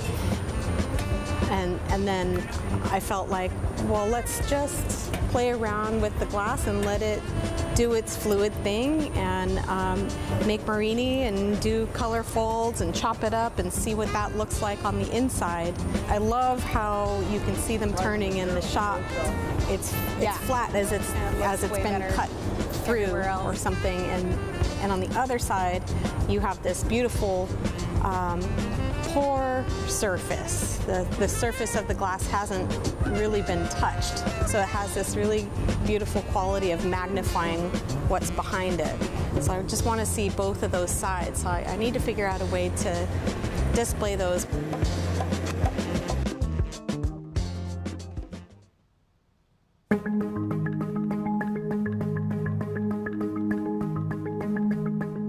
My name is Fumi Amano. I'm originally from Japan, but currently I'm living in Seattle area.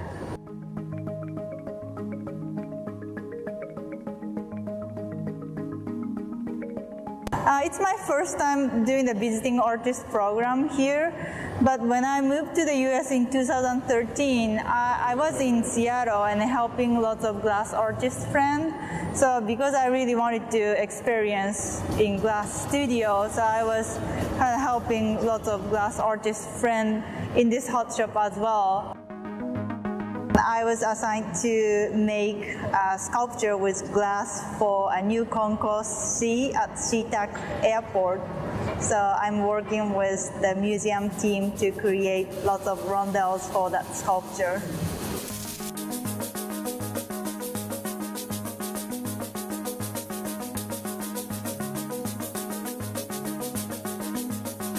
I was inspired by the nature in Pacific Northwest, especially moss. It's such a beautiful nature, so I use a lot of cans to create like a moss-looking texture on the rondelles. So it's kind of a lot of experiment in the hot shop, but I really enjoyed it.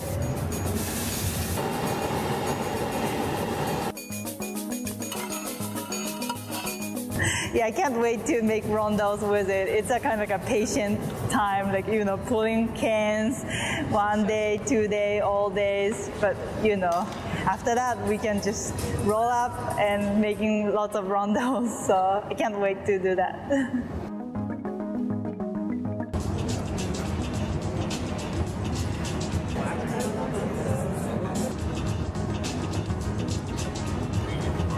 Yeah, I do use different mediums. Like I use lots of mundane objects or some like old furnitures. I use old window frames or some like bed legs or something like old recycled materials to create sculptures. And also I really like to make large-scale installation and sculptures with different materials. I was drawn to glass blowing at first. Then like I started using lots of different techniques in glass because it's such a beautiful craft material.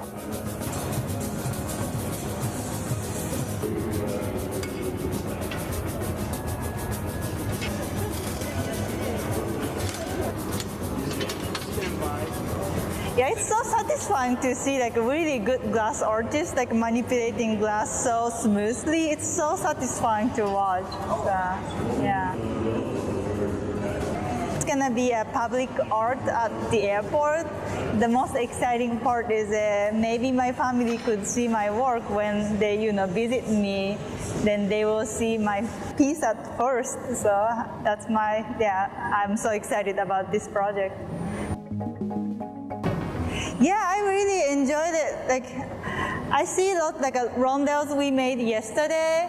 Like, it's kind of like an experiment. So because I'm trying to make rondels with kind of like a texture look like moss, it's a kind of challenging for us, like how to make and how it would look like as a result on the rondels. So I really like how it turns out. Like I have a lot of designs on the paper, but you know, working with materials, that would change a lot how it would look like in, you know, real glass. So I really enjoy the kind of like a conversation with the material. Okay, I want to do this, and the material answered. So now I see the answer, and now I have to, you know, go back to the material, what I'm gonna do. So I really enjoyed that conversation with material so far.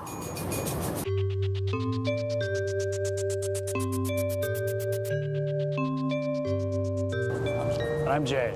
I'm from Canada. Sorry. I am super excited to be here. I was super surprised and delighted when I got that email. So I just have all these gestures that we can then play with the forms. So like this one might have this kind of at the bottom here. It just looks like it's kind of like sliding on the floor or melting. And then up here it's kind of off center. And then these will be playful up here. They don't take long to make, which is what scared me about coming here. So that's why there's a lot of double overlays. But we didn't pop the bottoms out on these ones because I'm like, okay, well, I wanted to figure out how these things go together first, and then the opening up the bottom can be another thing, which would be this time. So I've never blown into that mold, so we should probably just try it. Maybe just like a clear one or something like that. But it looked pretty fresh. It was fresh. It was very fresh. Jason Murphy made that for me. We just want to pull tubes because I thought it'd be cool if we had different thicknesses of tubes, we could cut them into sections and glue them together. So as the neon went through it optically, they would change. Low pressure. Yeah. Let's have some fun. Especially that one, which totally looks like Mars Attack.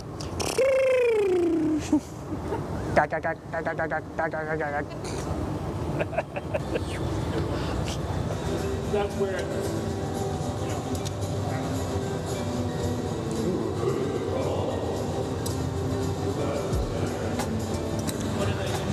They are Bristol green and gold ruby, like K3.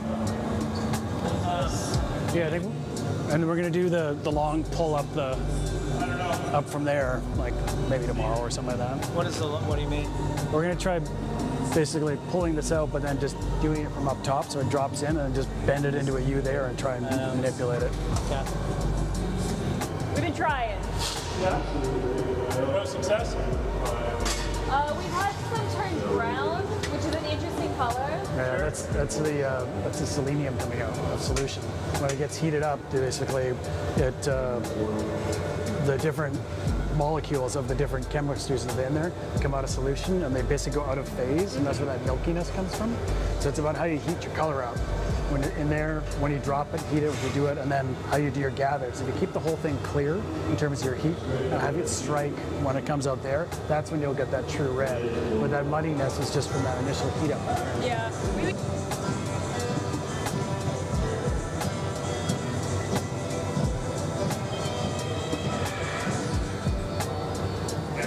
It'll be great. That's how it works. I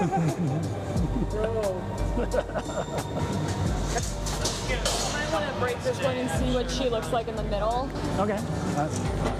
It's your neon world. I'm just living in it. It's kind of a beautiful size. I don't know. Is that way too big?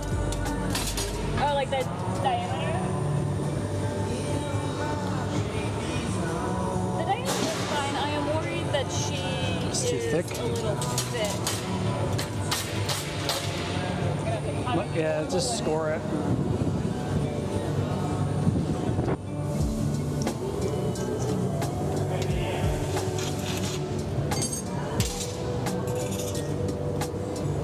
She might even be a little thin. But definitely usable. Sweet. At least this whole section is. Well, it'll be interesting to see, like, if we did with the difference between the opaque and the, you know what I mean? This will be a really light, nice. Soft. Oh, lovely. Like, you just. Not ideal, but not bad. Well, it's our first poll. We'll Yeah, get better. exactly. And for polls, these are good too. Sweet.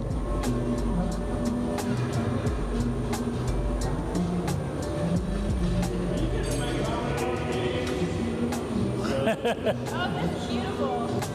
Is that cool? Okay. You're just going to do one gather over? No, probably two. Like, the tube should be about that big. Yeah, 2 gathers? Okay. Yeah.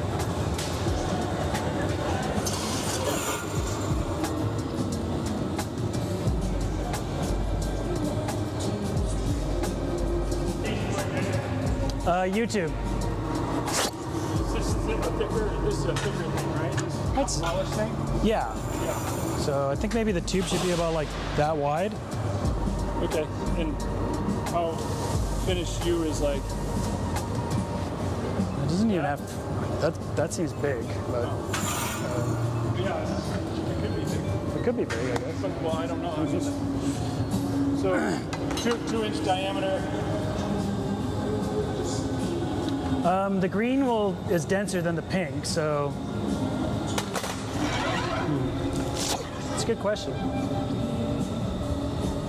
I think I got 2 gather.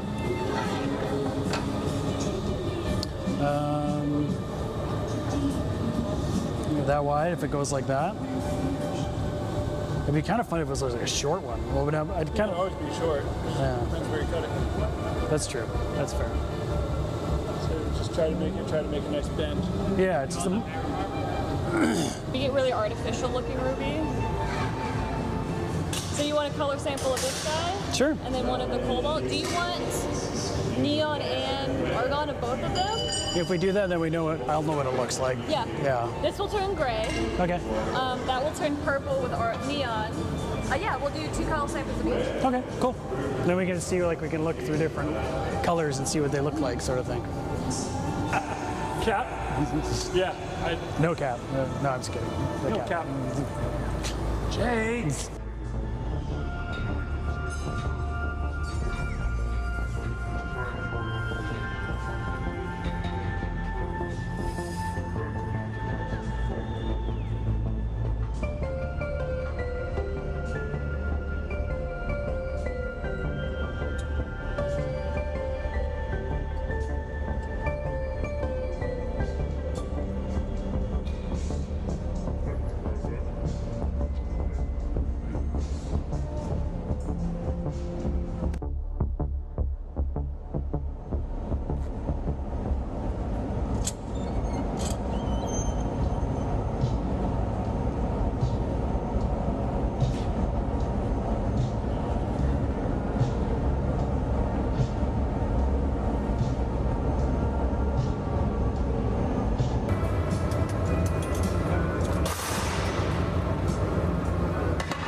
Jason Christian. I reside from Ballard, Washington, originally from Coopville, Woodby Island, Washington.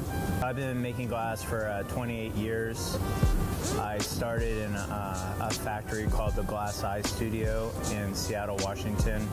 I was lucky enough to be in Seattle, where it was the golden era of glass in the city. There was lots and lots of studios, so I could, at any given day, walk into a studio and just open the doors and learn.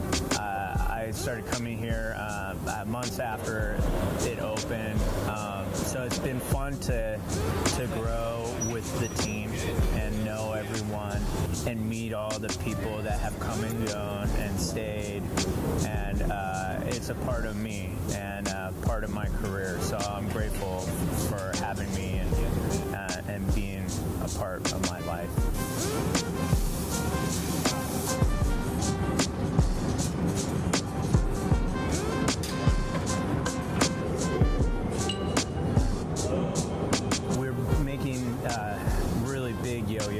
They're massive. We're pushing the scale. These are some of the biggest ones I've ever made. First of all, I love the texture of glass patterns that you make. The traditional patterns like radicello and merletto, the filigrana patterns, and I love to be able to actually like touch those patterns and feel that. It's like a fabric. The patterns and colors, I make those all by myself. So like the radicello and all the marini and stuff, I can make that. I've taught myself how to make that by myself. So when I was designing these, it was really important to me to be able to have that visually, that texture being exposed, and to be able to touch it, to get that sense of touch in the piece. There is a deeper meaning to those pieces. My stepfather, when I was 12 years old, kind of brought my mom and I back together. My mom had left my life when I was 3, and then we were able to kind of mend that with my mom. My stepfather bought me this yo-yo, and one that lights up red and blue on either side, and you throw it, it lights up. And it was this object that forever I have a memory of us coming together. And it's funny when we're making this object here in the hot shop, when those two sides kind of come together, there's some kind of metaphor within that. I met a lot of these guys, when they were in high school, Trenton and Jack, and I have a 4-year-old son. It's cool to kind of get in touch with the youth that way too, so I kind of know what's going on in my son's life a little bit, so yeah.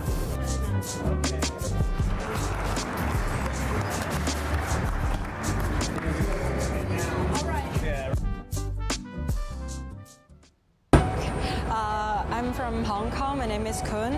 I started glass blowing in Hong Kong because I was born and raised in there.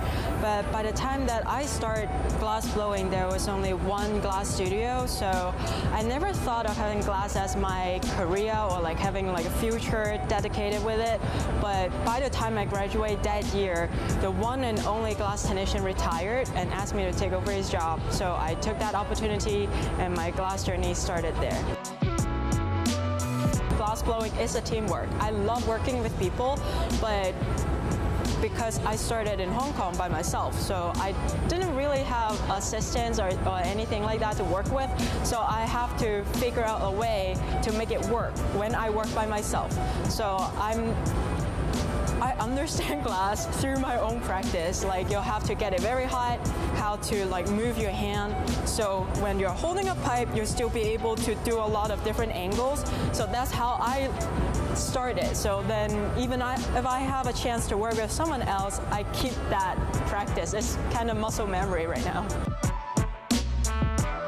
since I start glass blowing, I always do figurative object because I'm very into cartoon children books, because that's the way how I learn about like stories. And when people try to teach you something, it's always start with illustration, right? So that's where I start. Now I'm working on a series about my Hong Kong identity. I'm using this character called Lo Tang. Is a mythological character that based in Hong Kong. They have a fish head and human body, so it couldn't live in the sea or the land. It's gonna be like in between, a struggle either way. So this is how I feel about coming from Hong Kong to the United States. When I first start, glass color are very expensive, and I started in Hong Kong. Imagine you have to buy something and have it shipped all the way to Hong Kong. It's very expensive. So when I started, I only do clear, black, and white. That's how I learned, and I think that's helped me a lot throughout thinking about color, because I started with shading only. So then I have a more understanding of, okay, how could I make work actually look cohesive when it put together with color. So that's how I learned, that's my practice. And then I came here to the United States taking workshops from a lot of different people, like Karen, Jason, Raven, Raman, and Julia. So I learned how to apply color with these people, and I try to like steal little things from different people and then try to put it into my own work.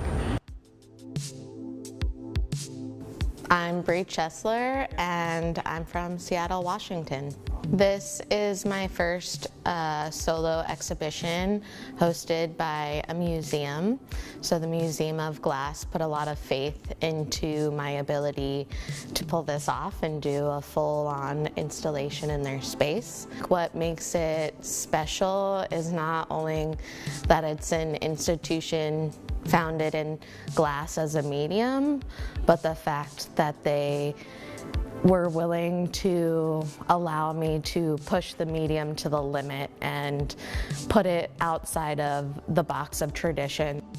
And so by using glass in all of its mediums, all of its ways of manipulating it, so neon, kiln form glass, casting, hot shop, flame working, I integrate everything and really highlight the ways that the material acts when it's caught in like an unorthodox moment. I saw my residency with the Museum of Glass Hot Shop team as an opportunity to expand my studio practice a step further. So I focused on making really detailed glass elements that will act as the central components for larger installation work. And that series, I'm pushing in a direction where it actually is more physically kinetic and interacts with the audience. So a lot of it will be hooked up to proximity sensors and motion sensors that detect the presence of the audience and react to them. So when you initially walk into the space, the work will remain static and it will become alive as you walk through and engage with each individual piece.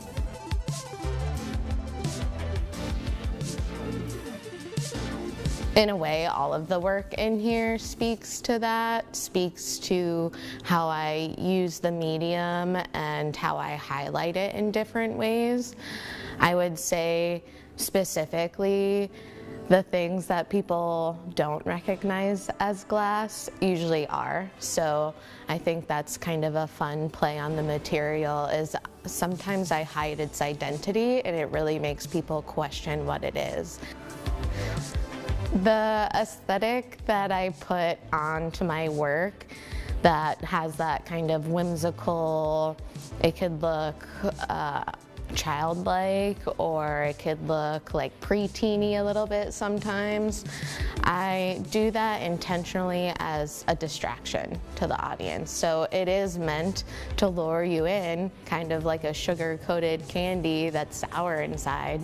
You're gonna walk into this space kind of mesmerized and excited, but if you spend time with the work, you start to reveal these darker layers and complexities that make up the bigger picture.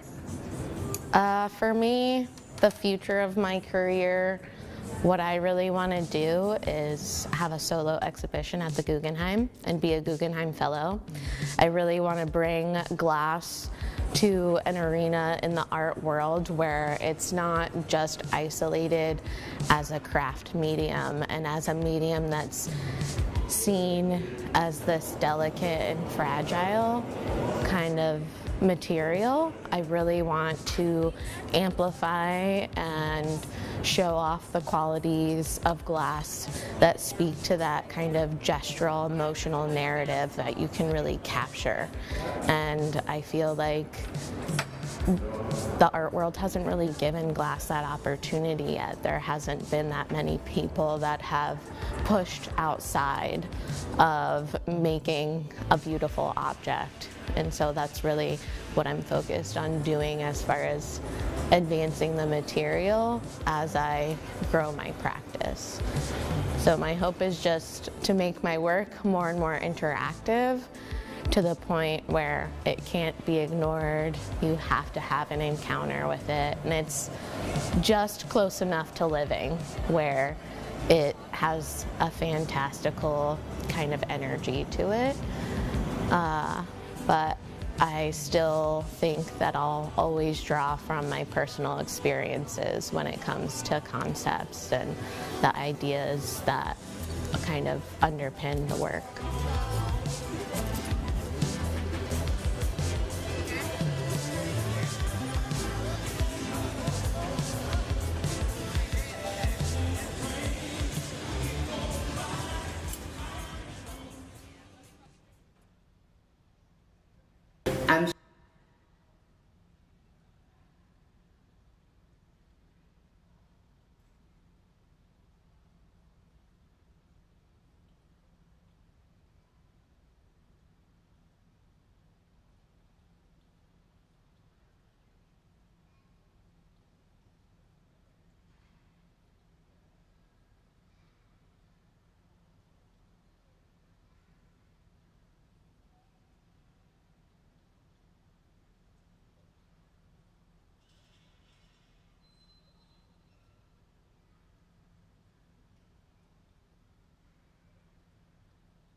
Hello everyone and welcome to the Hot Shop here at Museum of Glass.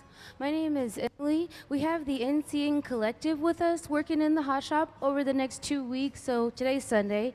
So it's the end of this week and we'll start again on Wednesday through Sunday of next week. They'll continue to create here in the Hot Shop.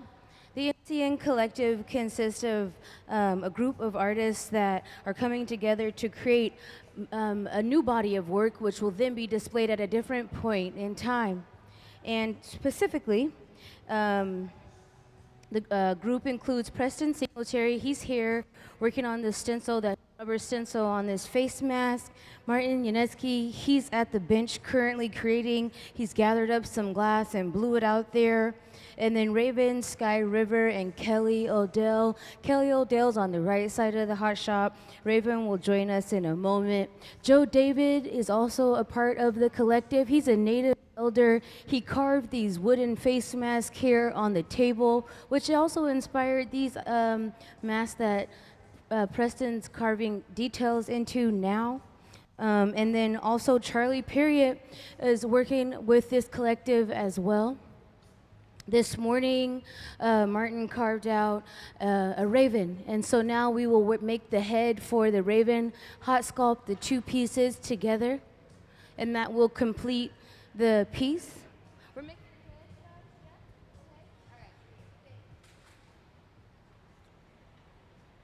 At the bench there, he's gathered up enough glass and blown into the end of the rod to create a bubble. There's no color on that glass currently.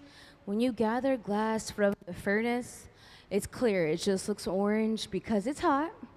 So whenever the glass is super duper hot, no matter what color it is, it'll visibly display this beautiful orange color. Can we see the furnace diagram? When we gather glass to start the process here in the Hot Shop, they'll use a steel rod and rotate that rod. As you can see, the furnaces, there's a diagram on the big screen, but they're the silver tanks with the doors on the front of them. They're powered by natural gas and forced air. They run 24 hours a day, 7 days a week, and they hold up to 1,000 pounds of molten glass while resting at 2,001.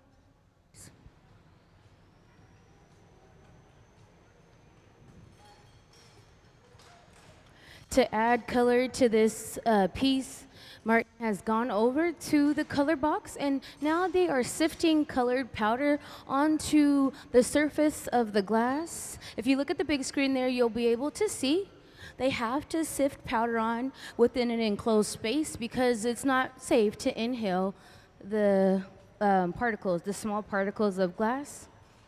Martin Janecký comes from the Czech. He is one of the best glass artists in the world, and so it's definitely an honor to have him and the rest of the NCN Collective working and demonstrating here in the Hot Shop. We're so grateful that they're here with us, and as they go along to create, as they continue to create throughout the process, I'll be sure to let you guys know exactly what's happening.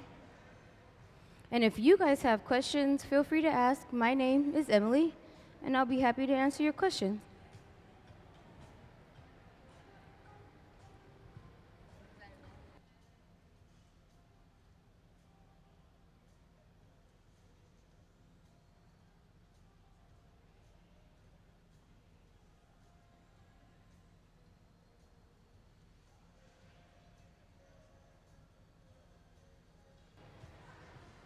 So he'll continue to add more color and then go into the reheating chamber to melt that powdered color into the surface of the glass. Can we see the glory hole diagram?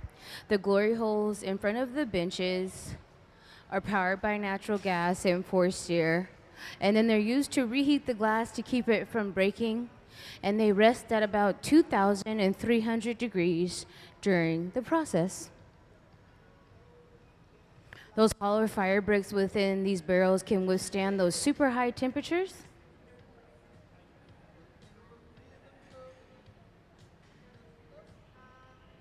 Before lunch, Raven and Kelly sculpted out two frogs' feet This frog that they're sculpting will then rest upon a head, and the hands will come across the head in this nature. On the shield over there, there is an image of a frog on top of a head, and if you get a little closer to the right side of the hot shop, you'll be able to see a bit better.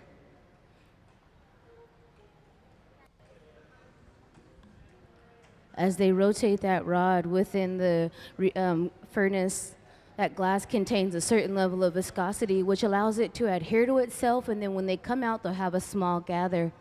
But when they need to make a large size piece, they'll continue to gather.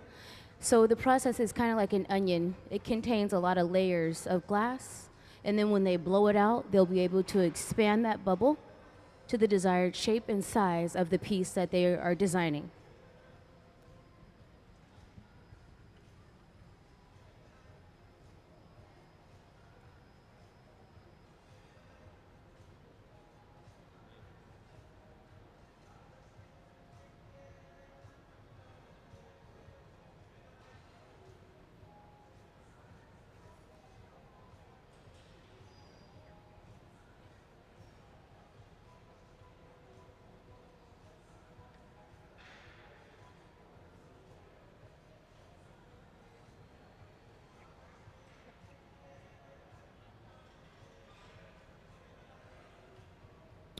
So the works created during this residency will have the basis for a future joint exhibition that showcases the collaboration as well as the individual works from the artists to demonstrate the convergence of their ideas. The members of the NCN Collective have transversed through each other's lives, beginning in the late 70s between the Pacific Northwest and the Czech Republic. Through Pilchuck Glass School and various glass teams and studios, collaborating, traveling the world, and teaching, demonstrating, and developing each of their unique individual approaches. And so I'd like to give a special thank you to our residency sponsor, Jake Price.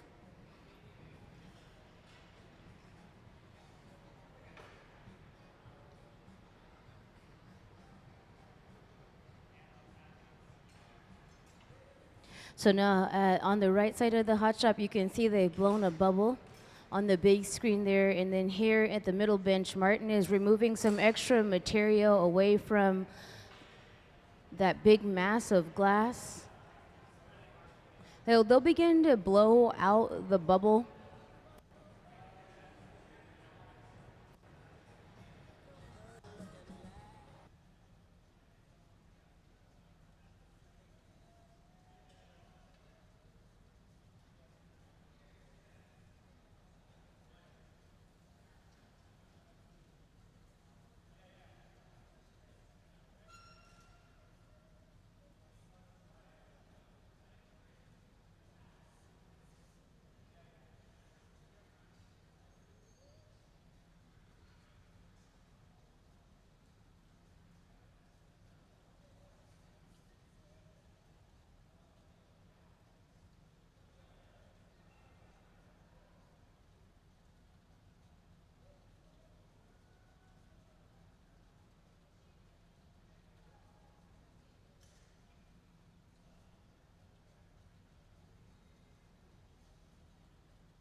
Before we can move to the next step, we have to allow for this glass to cool itself down and stabilize for a moment, and then we'll be able to go to the next part of the process.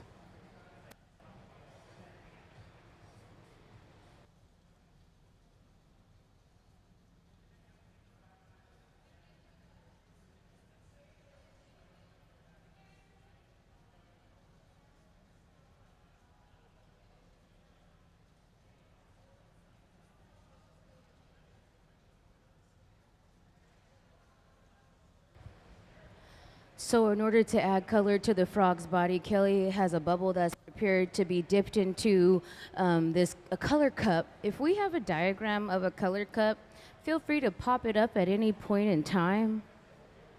So that bubble will then be dipped into the annealing oven here, which holds a cup of color. This is one way we're able to apply color to the surface of glass.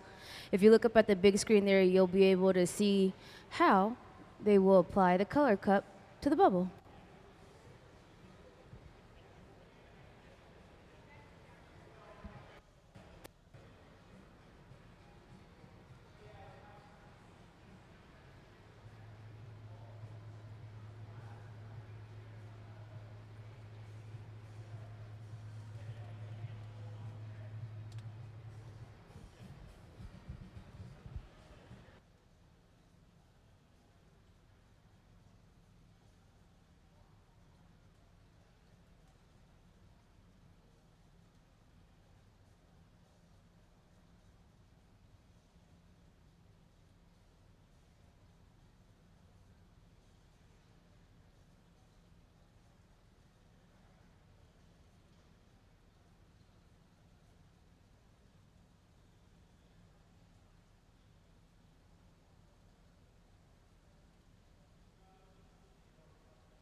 You can only pick up that color once, and so you have to get it right. Often with many things during the process, you only have one shot to do it the right way, and so we need just the right amount of glass before they dip into the cup that's in the oven here resting. This morning, Martin sculpted out a raven, a white raven. Currently, it's resting inside of this garage here. And it'll be reworked into the process after he sculpts this head out here at the middle bench.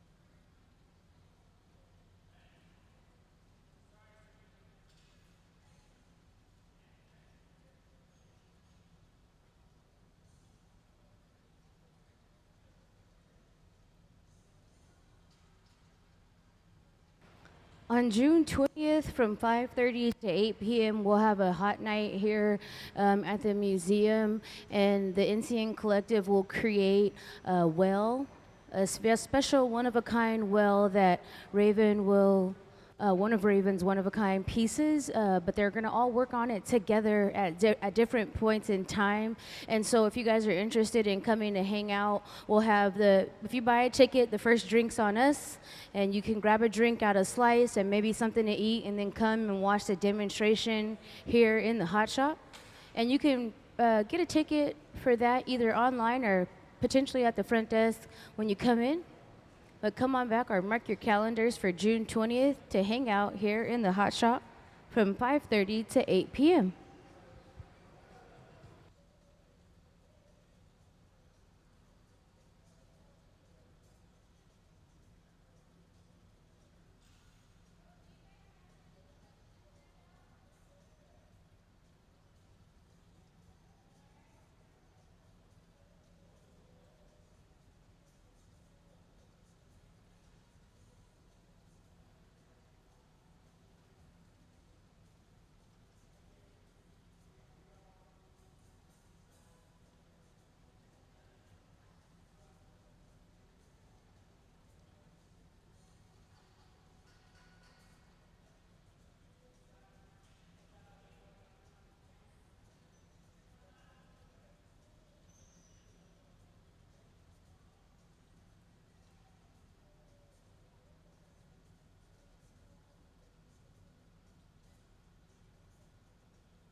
Whenever they strip the glass off into the bucket, we're able to recycle that glass because it stays clean and it stays clear.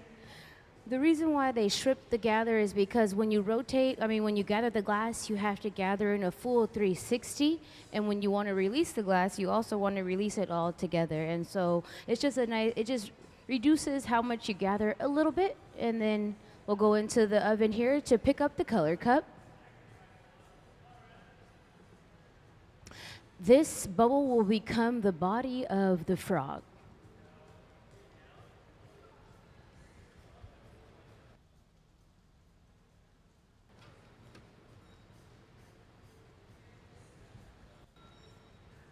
Steel is not the best conductor of heat, but it will get a little warm to touch, so he'll go to the pipe cooler to cool that steel down a bit so he's able to grip the pipe so he can have a good steady balance with that rod.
The hot part of the process of this body of work is just a small portion. Well, not a small portion. It is just a portion of the process. Later, you'll be able to, not later, today, but in general, you'll see the next step will be to put this rubber over the top, and then with an X-Acto knife, they'll carve away details, and then in the sandblasting machine, they'll sandblast away the surface, which will help release colors from below the surface as well. The NCN Collective is here with us for those of you who just joined us here in the Hot Shop. It's a profound group of artists working collectively to showcase their skill sets individually as well as together. At the middle bench there, Martin has a pad of wet newspaper that he's using to shape the glass. This provides him with a very intimate tool for shaping the hot glass, almost as if he's using his bare hand. Martin is one of the best glass artists, and he comes from the Czech Republic.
She'll paddle his arm because that glass is well above 2,000 degrees. That reheating chamber rests at 2,300 degrees during the process.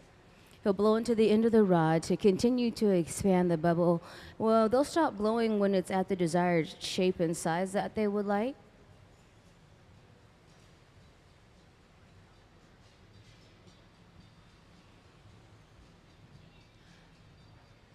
As they continue to enhance the shape of this bubble, to learn a little bit more, or actually, yeah, to learn a little bit more about Martin and his part in this collective, or just him as an artist, can we see his Meet the Artists video?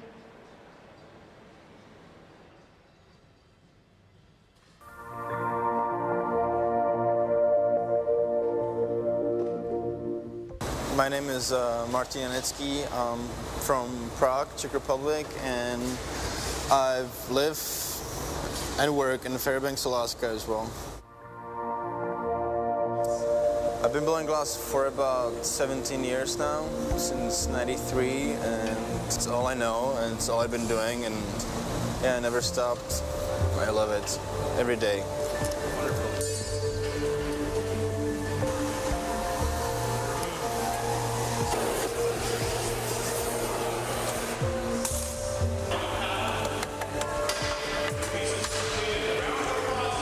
For about a year and a half, I've been making these figurative work, lots of like theatrical, and it's like a clowns, but it's not clowns, you know. It's a lot of circus theme work, focusing on expressions and the whole movement of the piece and stuff. Yeah, I use the word Kafka-esque to describe your clowns. Would you think that's appropriate? That's great. Okay. You know, this sculpting is very technical, but then there's obviously this kind of undercurrent of emotion or confusion or angst or, you know, whatever it is. Each one's probably individual, but there's, you know, there's something under the surface rather than just the... Yeah, it's not really happy stuff. I don't make the happy. I think there's enough happy stuff. The bright bumblebees and all that stuff. I'm like, you know, I'm one of the happiest glassblower on earth, so I have to like balance it out with this stuff. Okay. So Martin is actually one of the most humble, talented glassblowers that we've ever met. He started working on the factory floor when the age of 13, and he became a master at the factory at the age of 21. He doesn't talk about his work a lot, but among glassblowers he's considered to be one of the best, especially considering his age. We're very privileged to have him here at the Museum of Glass this week. I brought some parts from Alaska, and we're going to be putting together some larger figures.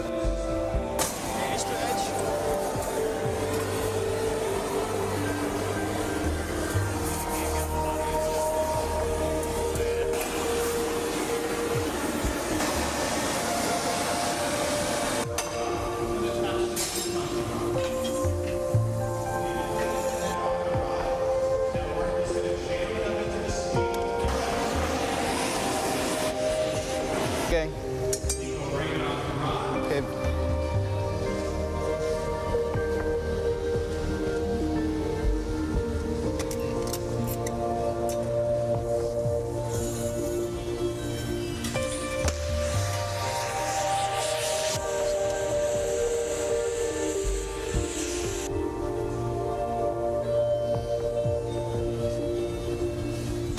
Yeah, it's just, it kind of is nice and Would you want it sitting on a hand, or would you want like a strip of cracks here, a strip of cracks there? I'm really thankful to be here and work with the team.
So we'll place this cup into the oven here where it'll rest to be reworked into the process. There's many different ways we can apply color to the glass during the process, and so this is just one of the ways we're applying color to the surface of the glass, and that's because all of the glass within the furnace is clear. So we always have to add color if we want color at some point in the process.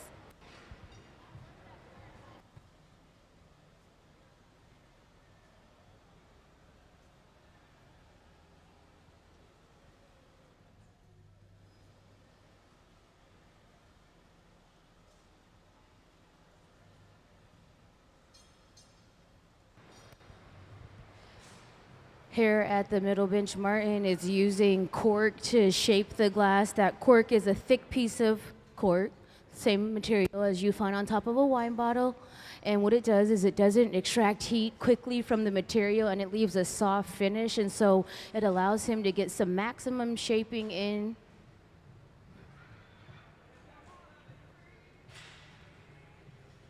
As you all can see, currently our galleries are closed. Can we see the legacy slides, the Lino Tagliapietra gallery legacy slides? Here at the Museum of Glass, we're currently a part of having a capital campaign, and the first step of the process is to rejuvenate and rebuild the galleries. And so be sure to come and hang out with us when they reopen in the fall. So Lino Tagliapietra gifted a generous gift to us here at Museum of Glass, which was 175 of his works to display his archival collection. Lino has defined American glassblowing since coming to the Pacific Northwest in the early 1980s from Italy. No other artist can rival his impact on the field as maestro, teacher, and mentor. And out of all the museums in the United States, Lino Tagliapietra chose Museum of Glass in Tacoma to display his archive and to tell his legacy story. So come on back later in the fall and hang out with us to experience his works that we will have on display.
So we're making a frog here on the right side of the hot shop, which later will rest on top of a head.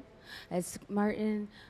Sorry, that's not Martin. That's Raven, Skyriver, and Kelly O'Dell working together to produce that frog. Also, Preston Singletary as well.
Now Martin has opened up the head, so then he is able to access the bubble from the top portion of this rod. He will use tools to do inside sculpting. If we could see the inside sculpting tool diagram, that would be awesome.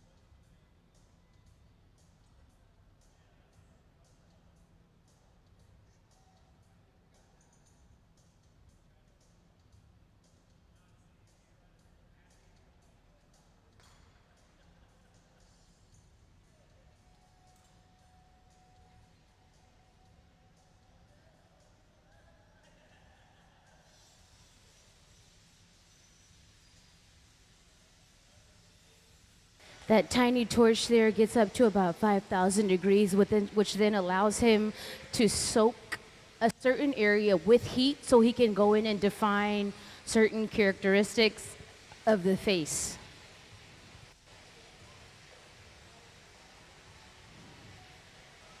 Every third Thursday here at the Museum of Glass, the Hilltop artists, youth artists come and demonstrate their skill sets. And if you're ever interested in coming to hang out on a third Thursday, we're open free to the public every third Thursday from 5 to 8 p.m. The Hilltop artists are youth artists that begin creating in glass as young as 12 years old. And so be sure to mark your calendars and come hang out with us here and watch the Hilltop artists demonstrate their skill sets on the hot shop floor.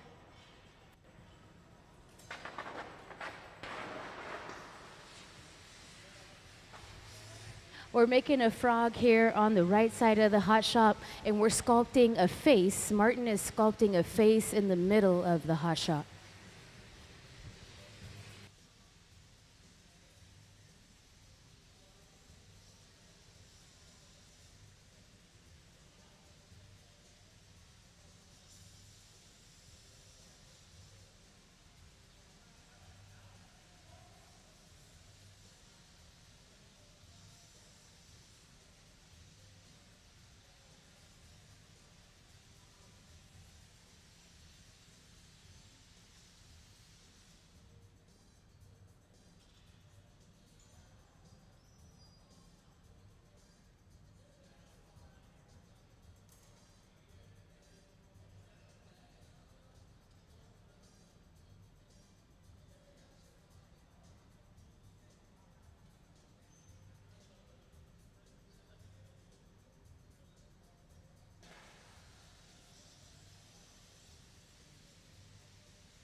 Can we please see the inside sculpting tool diagram of the chalk drawing?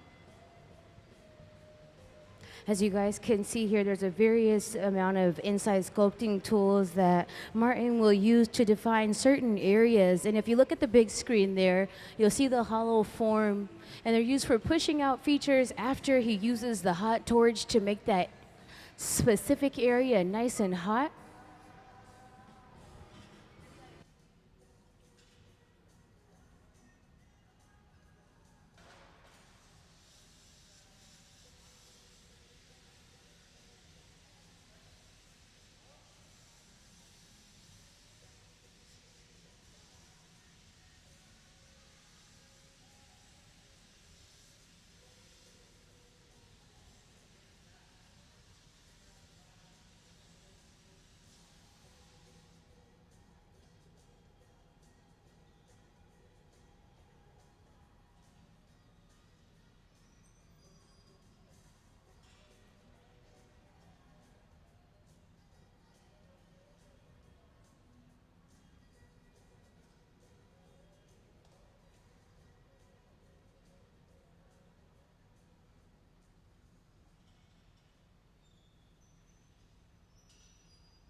During the process, you'll see that they constantly go in and out of these reheating chambers. That's a very important step of the process. That ensures that the piece stays nice and evenly heated. It's called flashing the glass. They have to keep the glass above a certain temperature while they're working to prevent thermal shock. They do not want the glass to break. There at the end of the rod, you'll see Charlie's torching that connection point. That area goes into the reheating chamber last and it comes out first, but we want it to be just as warm as the rest of the piece, so that's why they will torch the end of the rod during the process. Throughout the day, I've played a couple different videos in regards to the collective here, and the only video I have yet to ask for is Preston Singletary's Meet the Artist video. So to learn a little bit more about Preston Singletary, can we please see his Meet the Artist video?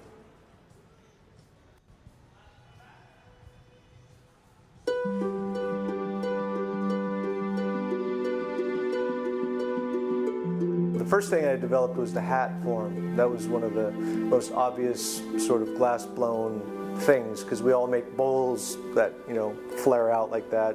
If you flip it upside down, it's a hat. So it became sort of a canvas for transferring the design onto the glass. And what I didn't even realize and discovered purely by accident was, you know, we placed this hat form under a light, you know, coming directly down. All of a sudden these shadows appeared, you know, underneath the bowl, and it's like a perfect registration of the design in a shadow form. And so I like to think of that as almost like a spirit within the piece.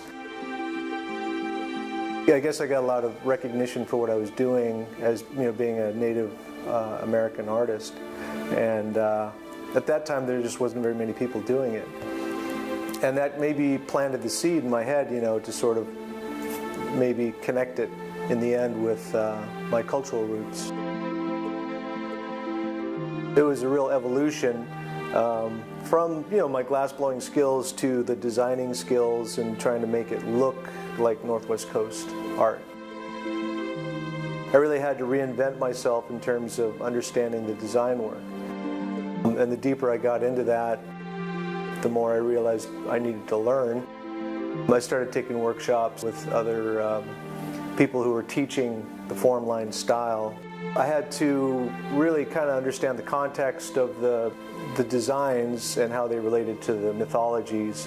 The salmon piece is going to be, we will sculpt this form, and then after the piece is cooled, then I'll add this kind of a design work, this kind of stylized Northwest Coast design. I have a natural connection to glass, you know, because I've been doing it for 35 years. And I really wanted to just see how far I could go with it. And so I continue to work primarily in glass because there's a lot of stuff to explore. My journey to, you know, connecting the culture to my understanding of it has been a real transformation for me, because in the end it's really about community and family. I think once you become a keeper of cultural knowledge, it becomes a responsibility. I like to try to represent my tribe and my community. That's why, you know, I don't dabble in other people's cultural style. When I do that, it's always collaboratively. So I'm trying to bring people over into the glass world by collaborating with them and showing an example of what can be done, because I have the skills to do it.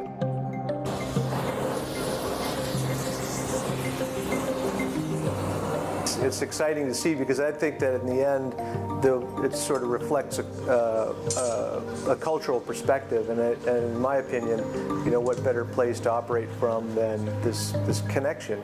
You know, you have this history, and I feel like if I were successful with my work, I would just be, you know, inspiring the next generation to do something in their own way.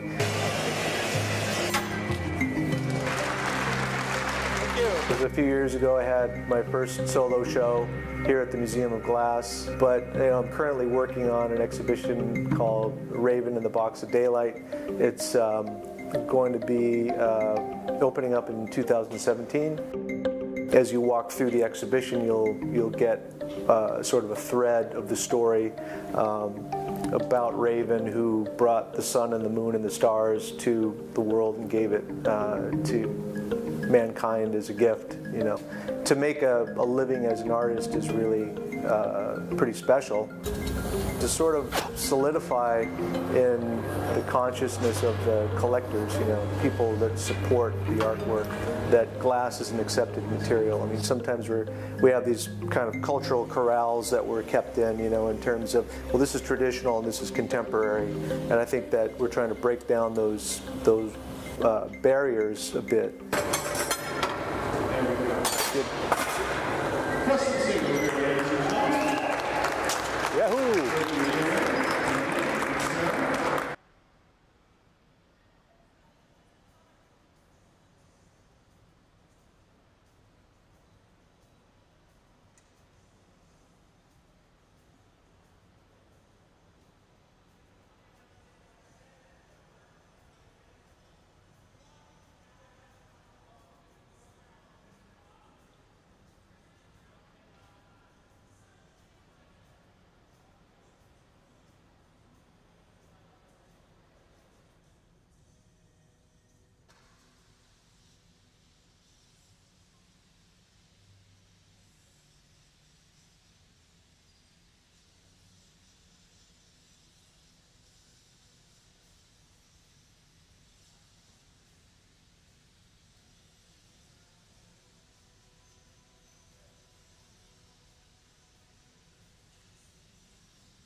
For those of you who are just joining us in the hot shop, welcome in. The NCN Collective is here working in the hot shop to develop a new body of work that'll be later displayed at a different point in time. Currently here at the middle bench, Martin is using various sorts of tools to then enhance the shape of the head. And then on the right side of the hot shop, you'll be able to see Kelly and Raven creating a frog. This is just the body of the frog. They have hands. They'll sculpt in the head. Also, they already created the hands, which are resting. They'll add on at a different point in time.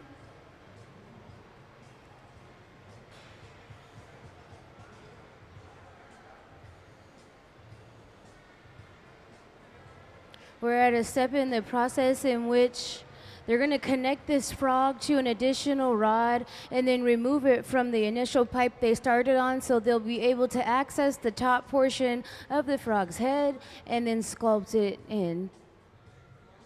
My name is Emily, and if you guys have any questions, feel free to ask. I'll be happy to answer your questions.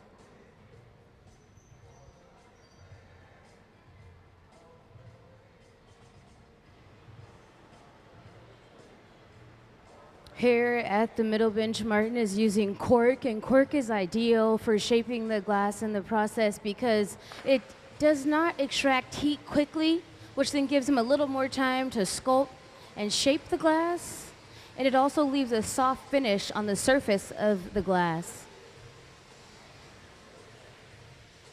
That hot torch in his hand, it gets up to about 5,000 degrees, and it allows him to soak the heat in a specific area to be able to sculpt, whether he wants to sculpt internally or externally. This hot torch gets the glass nice and soft.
So now you'll see on the right side of the hot shop, if we can move the camera to the right side, that'd be awesome.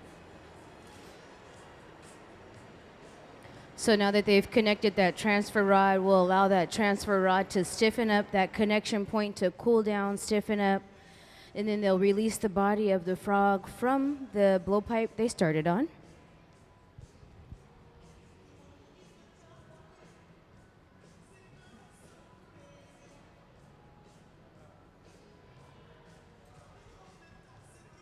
We can't release the piece until that connection point cools down a little. When it's super bright and orange, that just means it's super soft. So when they disconnect that frog, it'll slump a little too far left or right, which we don't want. So we're gonna let the connection point cool down a bit, and then Raven will put water over the surface of the glass. When he's ready, thermal shock will set in, and when he taps the rod, the vibrations will help release the body of the frog. We'll give it a tap, and straight like that.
Can we see the image of the raven resting upon the head, one of Martin's past works that we flashed up earlier today?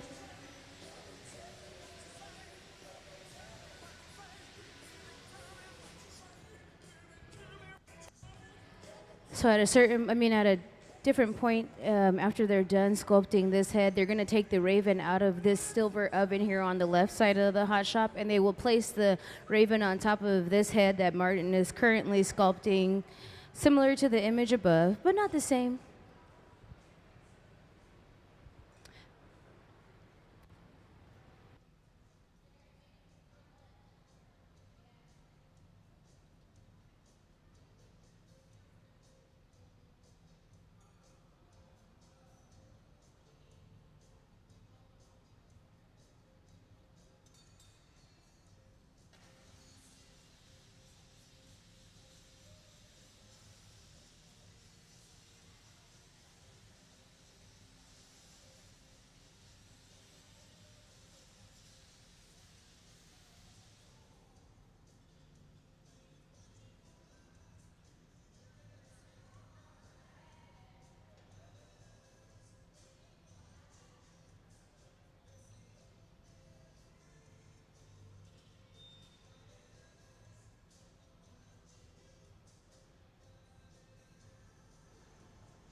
you will see that when the glass glows that really pretty orange color, that indicates it's super duper soft, which then allows them to go in and carve fine details into the body of the frog as well as the head.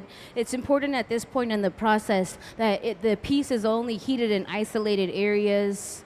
You don't want to compromise the body or the shape, so you just heat it in specific spaces. You'll see that they also will constantly torch that end of that rod there. That's because this area goes into the reheating chamber last and it comes out first.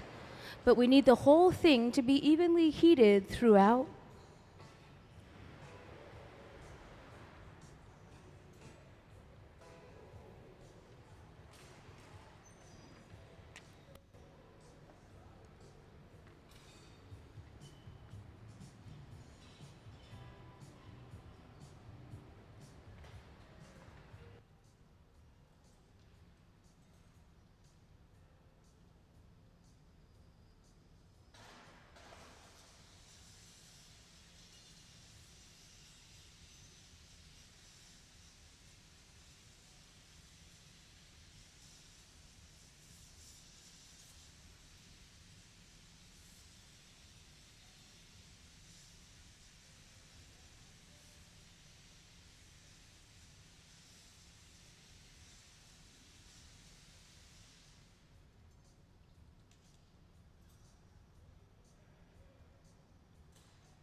On the right side of the hot shop, you can see that Raven is sculpting the top portion of that frog's head. He's slowly starting to close it up. It's when they transferred the frog from the initial pipe, they had an access point where they were able to go in and then do inside sculpting. And that allows him to manipulate the piece from the bubble, from the inside of the bubble. And then after, when he closes this piece up, he'll be able to continue to blow air into the body if he needs to broaden up any part of this frog.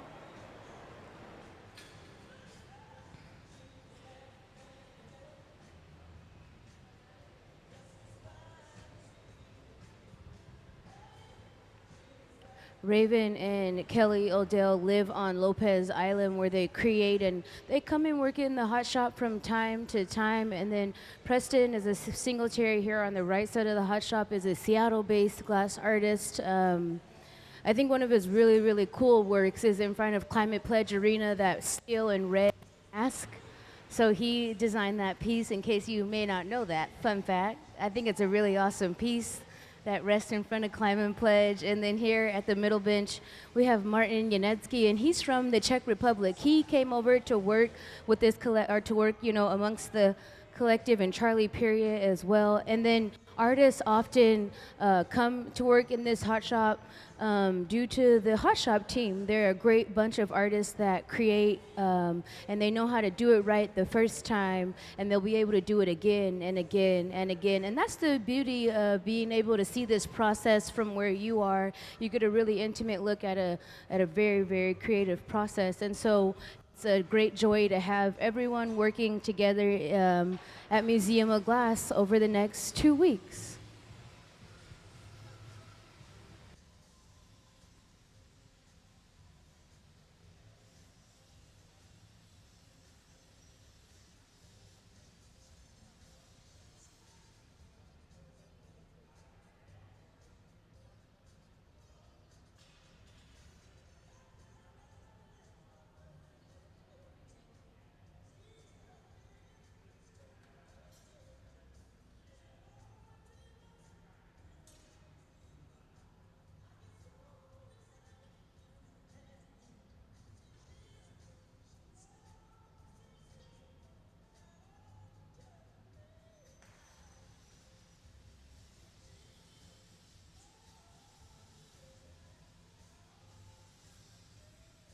That little hot torch gets up to about 5,000 degrees. And so as he concentrates the heat in certain areas, he'll be able to soak the heat and then use his tools to sculpt in the very intricate lines and details.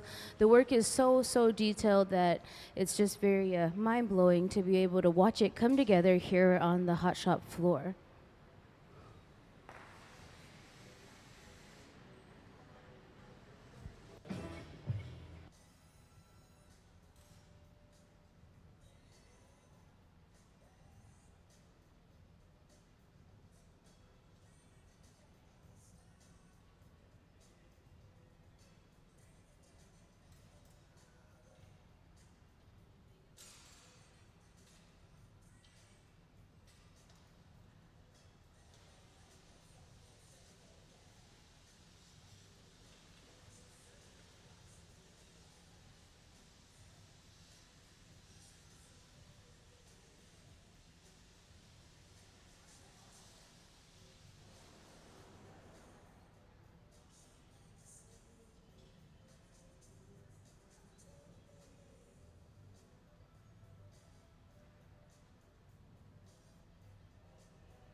Now they've gone over to the powder booth to add some more color onto the body of the frog.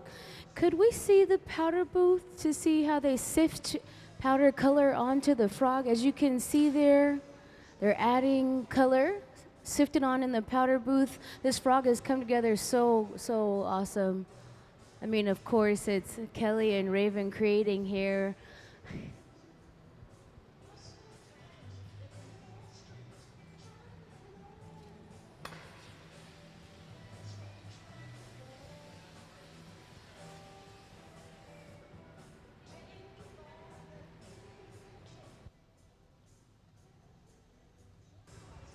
You have to get right back into the reheating chamber to melt that powdered glass into the surface of the frog. Add a little bit more character to his face.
Now with this rod of glass, he'll stick this rod into the material. That is just glass, colorful glass. It's a piece of, you can call it a color rod or cane, just a piece of glass. It'll add features and details to the lips of the frog. If you're ever curious to know what's happening here under the cone on the hot shop floor, we live stream the process Wednesday through Sunday from 10 to 5 p.m. at museumofglass.org under the hot shop tab. Or you can log on to our YouTube channel. We have a YouTube channel also. Just put in Museum of Glass into the search bar. You can watch old videos, artist talks. Yesterday they had a really, Gene, let me make sure I say his name the right way.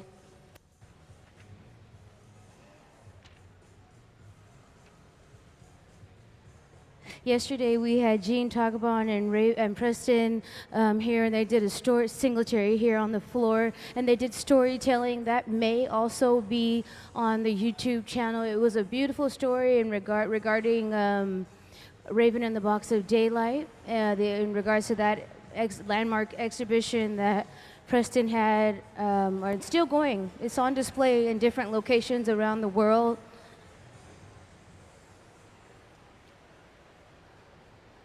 So be sure to log on to our live stream if you're ever curious to know what's happening.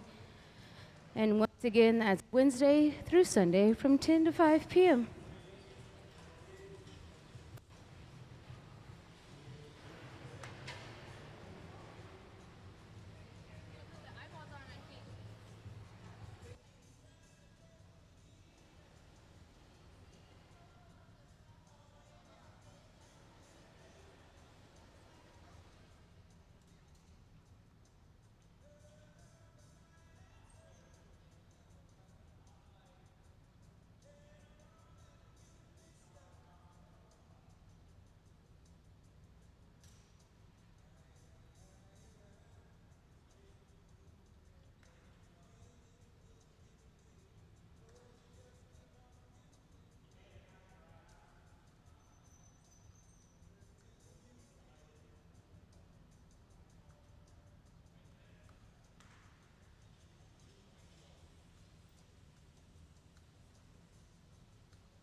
And now Kelly has taken the eyeballs for the frog out of the garage. She'll slowly bring them over and incorporate them on the face of the frog. The garage is a place where items are held at a steady temperature during the process to then be reworked. They'll bring them up to temp, and then when they're up to temp, they'll be able to be attached to the body of a piece we're creating. The garage is that big silver oven there on the left side of the hot shop.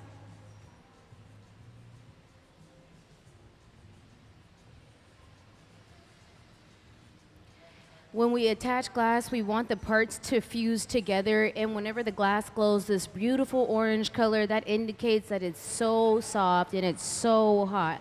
So then when he lays the eyeballs on, the glass will fuse into the socket of the eye.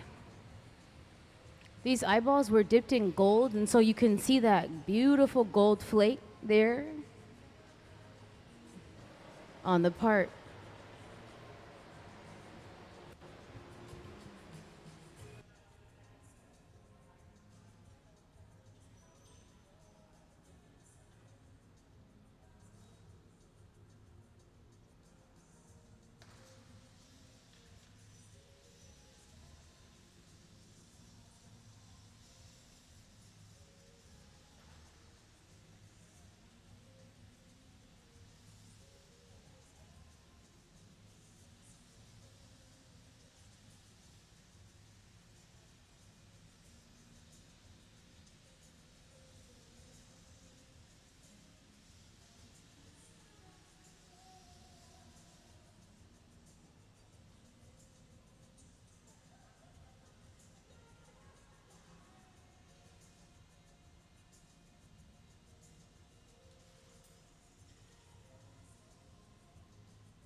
The NCN Collective will be back next Wednesday making more work. This frog will go onto a head that they'll sculpt out next week. They're just preparing the frog for a different point in time.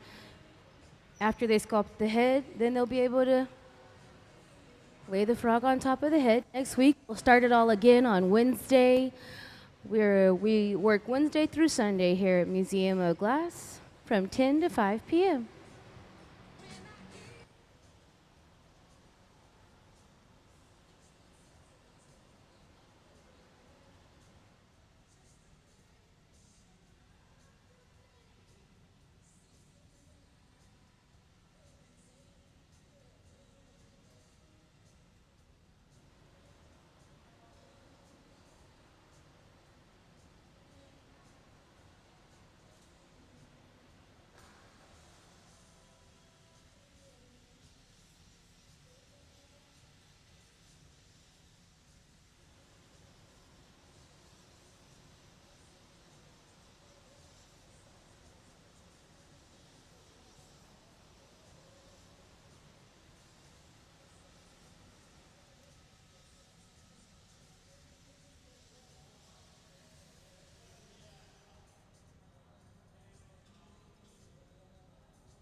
So now that Raven is sculpting the left eye of the frog, the next step will be to add the pupil right in the center of the gold, that gold leaf, the way that it rests in comparison to the photos, just about spot on. So it's a really, really beautiful enhancement to the eyes of the frog.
And now with this little piece of cane, Raven's going in and he's adding the pupils on the eyes. The next step of the process here on the left side of the hot shop will be to prepare the Raven. They already sculpted out a white Raven, which will rest on the head. They probably will more than likely close that opening. And then when they clean up the opening, they'll be able to rest the Raven on top of the head.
That little torch there, as you can see, is soaking heat into the area where he concentrates the torch.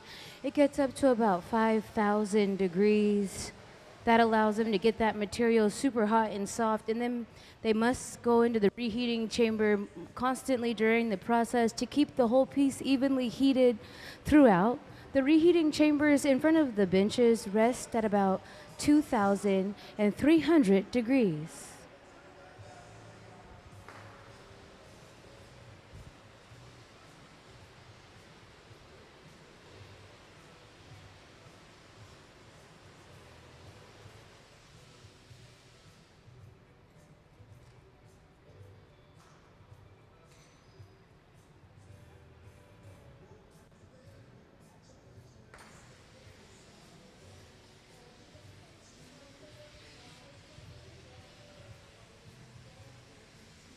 I can't quite express enough how great it is to be able to witness the items being created here on the hot shop floor. This collective will be here through the end of next week, and be sure to come and hang out with us during the hot night from 5:30 to 8 on June 20th.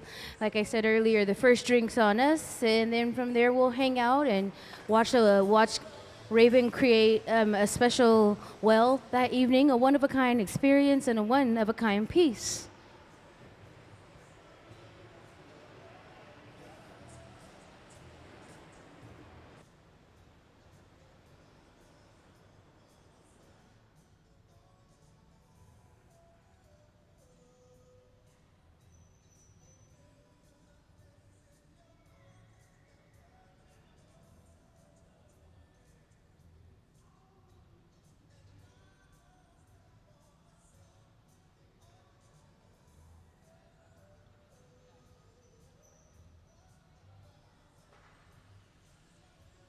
Our hot shop co-worker is Kristen Elliott. One of the parts you don't get to see often is the co-working process, and so she's been behind the hot shop cutting out the additional glass that's attached to these heads, and so it was like a bubble, a full bubble, and now it's just the mask. And so that process consists of different diamond bit that she uses to saw into the material to remove additional material. Whenever you see a clear part on the glass, like at the bottom of the frog here, Kristen will then later, when it cools and comes out of the annealing oven, she will grind away all of the additional material so then it looks as if it was never ever there.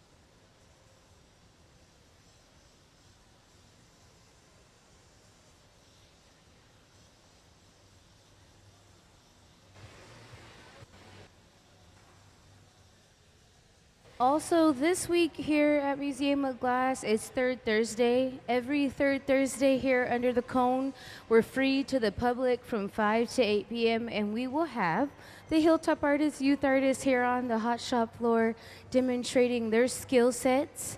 The Hilltop Artists is a local youth organization designed to enhance the lives of the youth through the glass medium, and they start working in glass as young as 12 years old. So if you would like to see the youth artists here on the floor demonstrating their skill sets, mark your calendars for third Thursdays every month here at Museum of Glass. We are open free to the public from 5 to 8 p.m.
So now Raven's putting water on that connection point.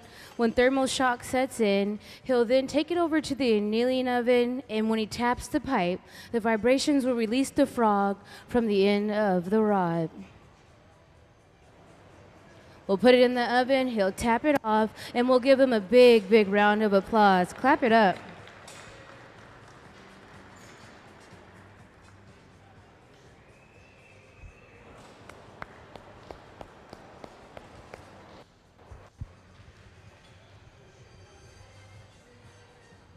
Whenever we create here in the hot shop, the items have to rest in the annealing oven overnight to prevent thermal shock.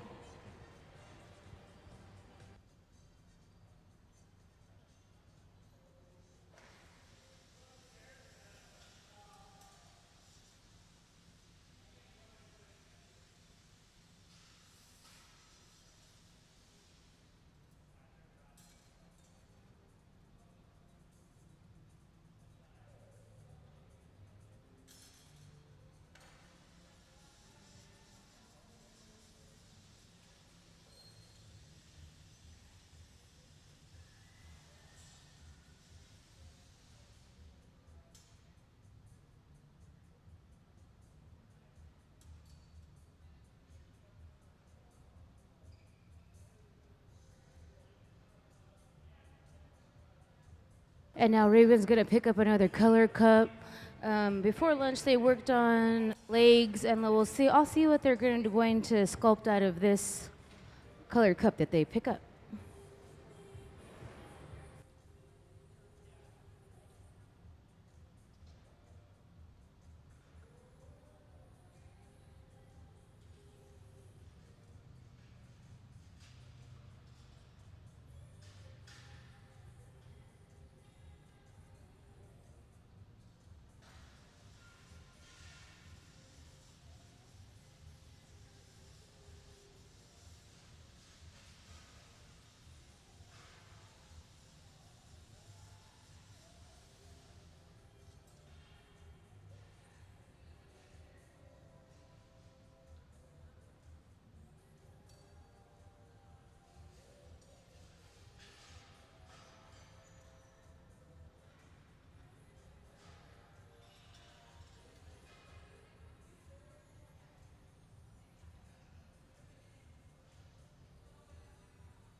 So now that Raven has created that hand of the frog, Kelly will come over with a transfer rod. When she connects the transfer rod, he'll take the leg off of this pipe he's working on now and then continue to sculpt the leg out of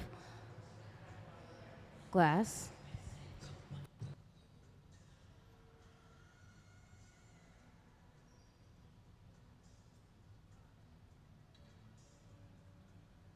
I hope you all have a wonderful Sunday evening. Thank you so much for hanging out with us here in the Hot Shop with the NCN Collective and the Hot Shop team.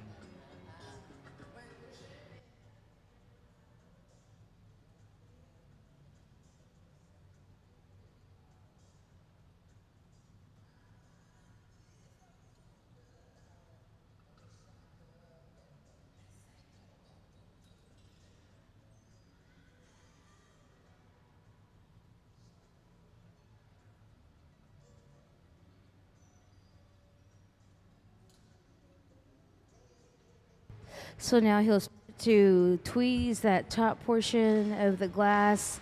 He'll slowly start to close this head, and then the raven will rest on top of the head to complete the sculpture.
And now he'll prepare to transfer this piece from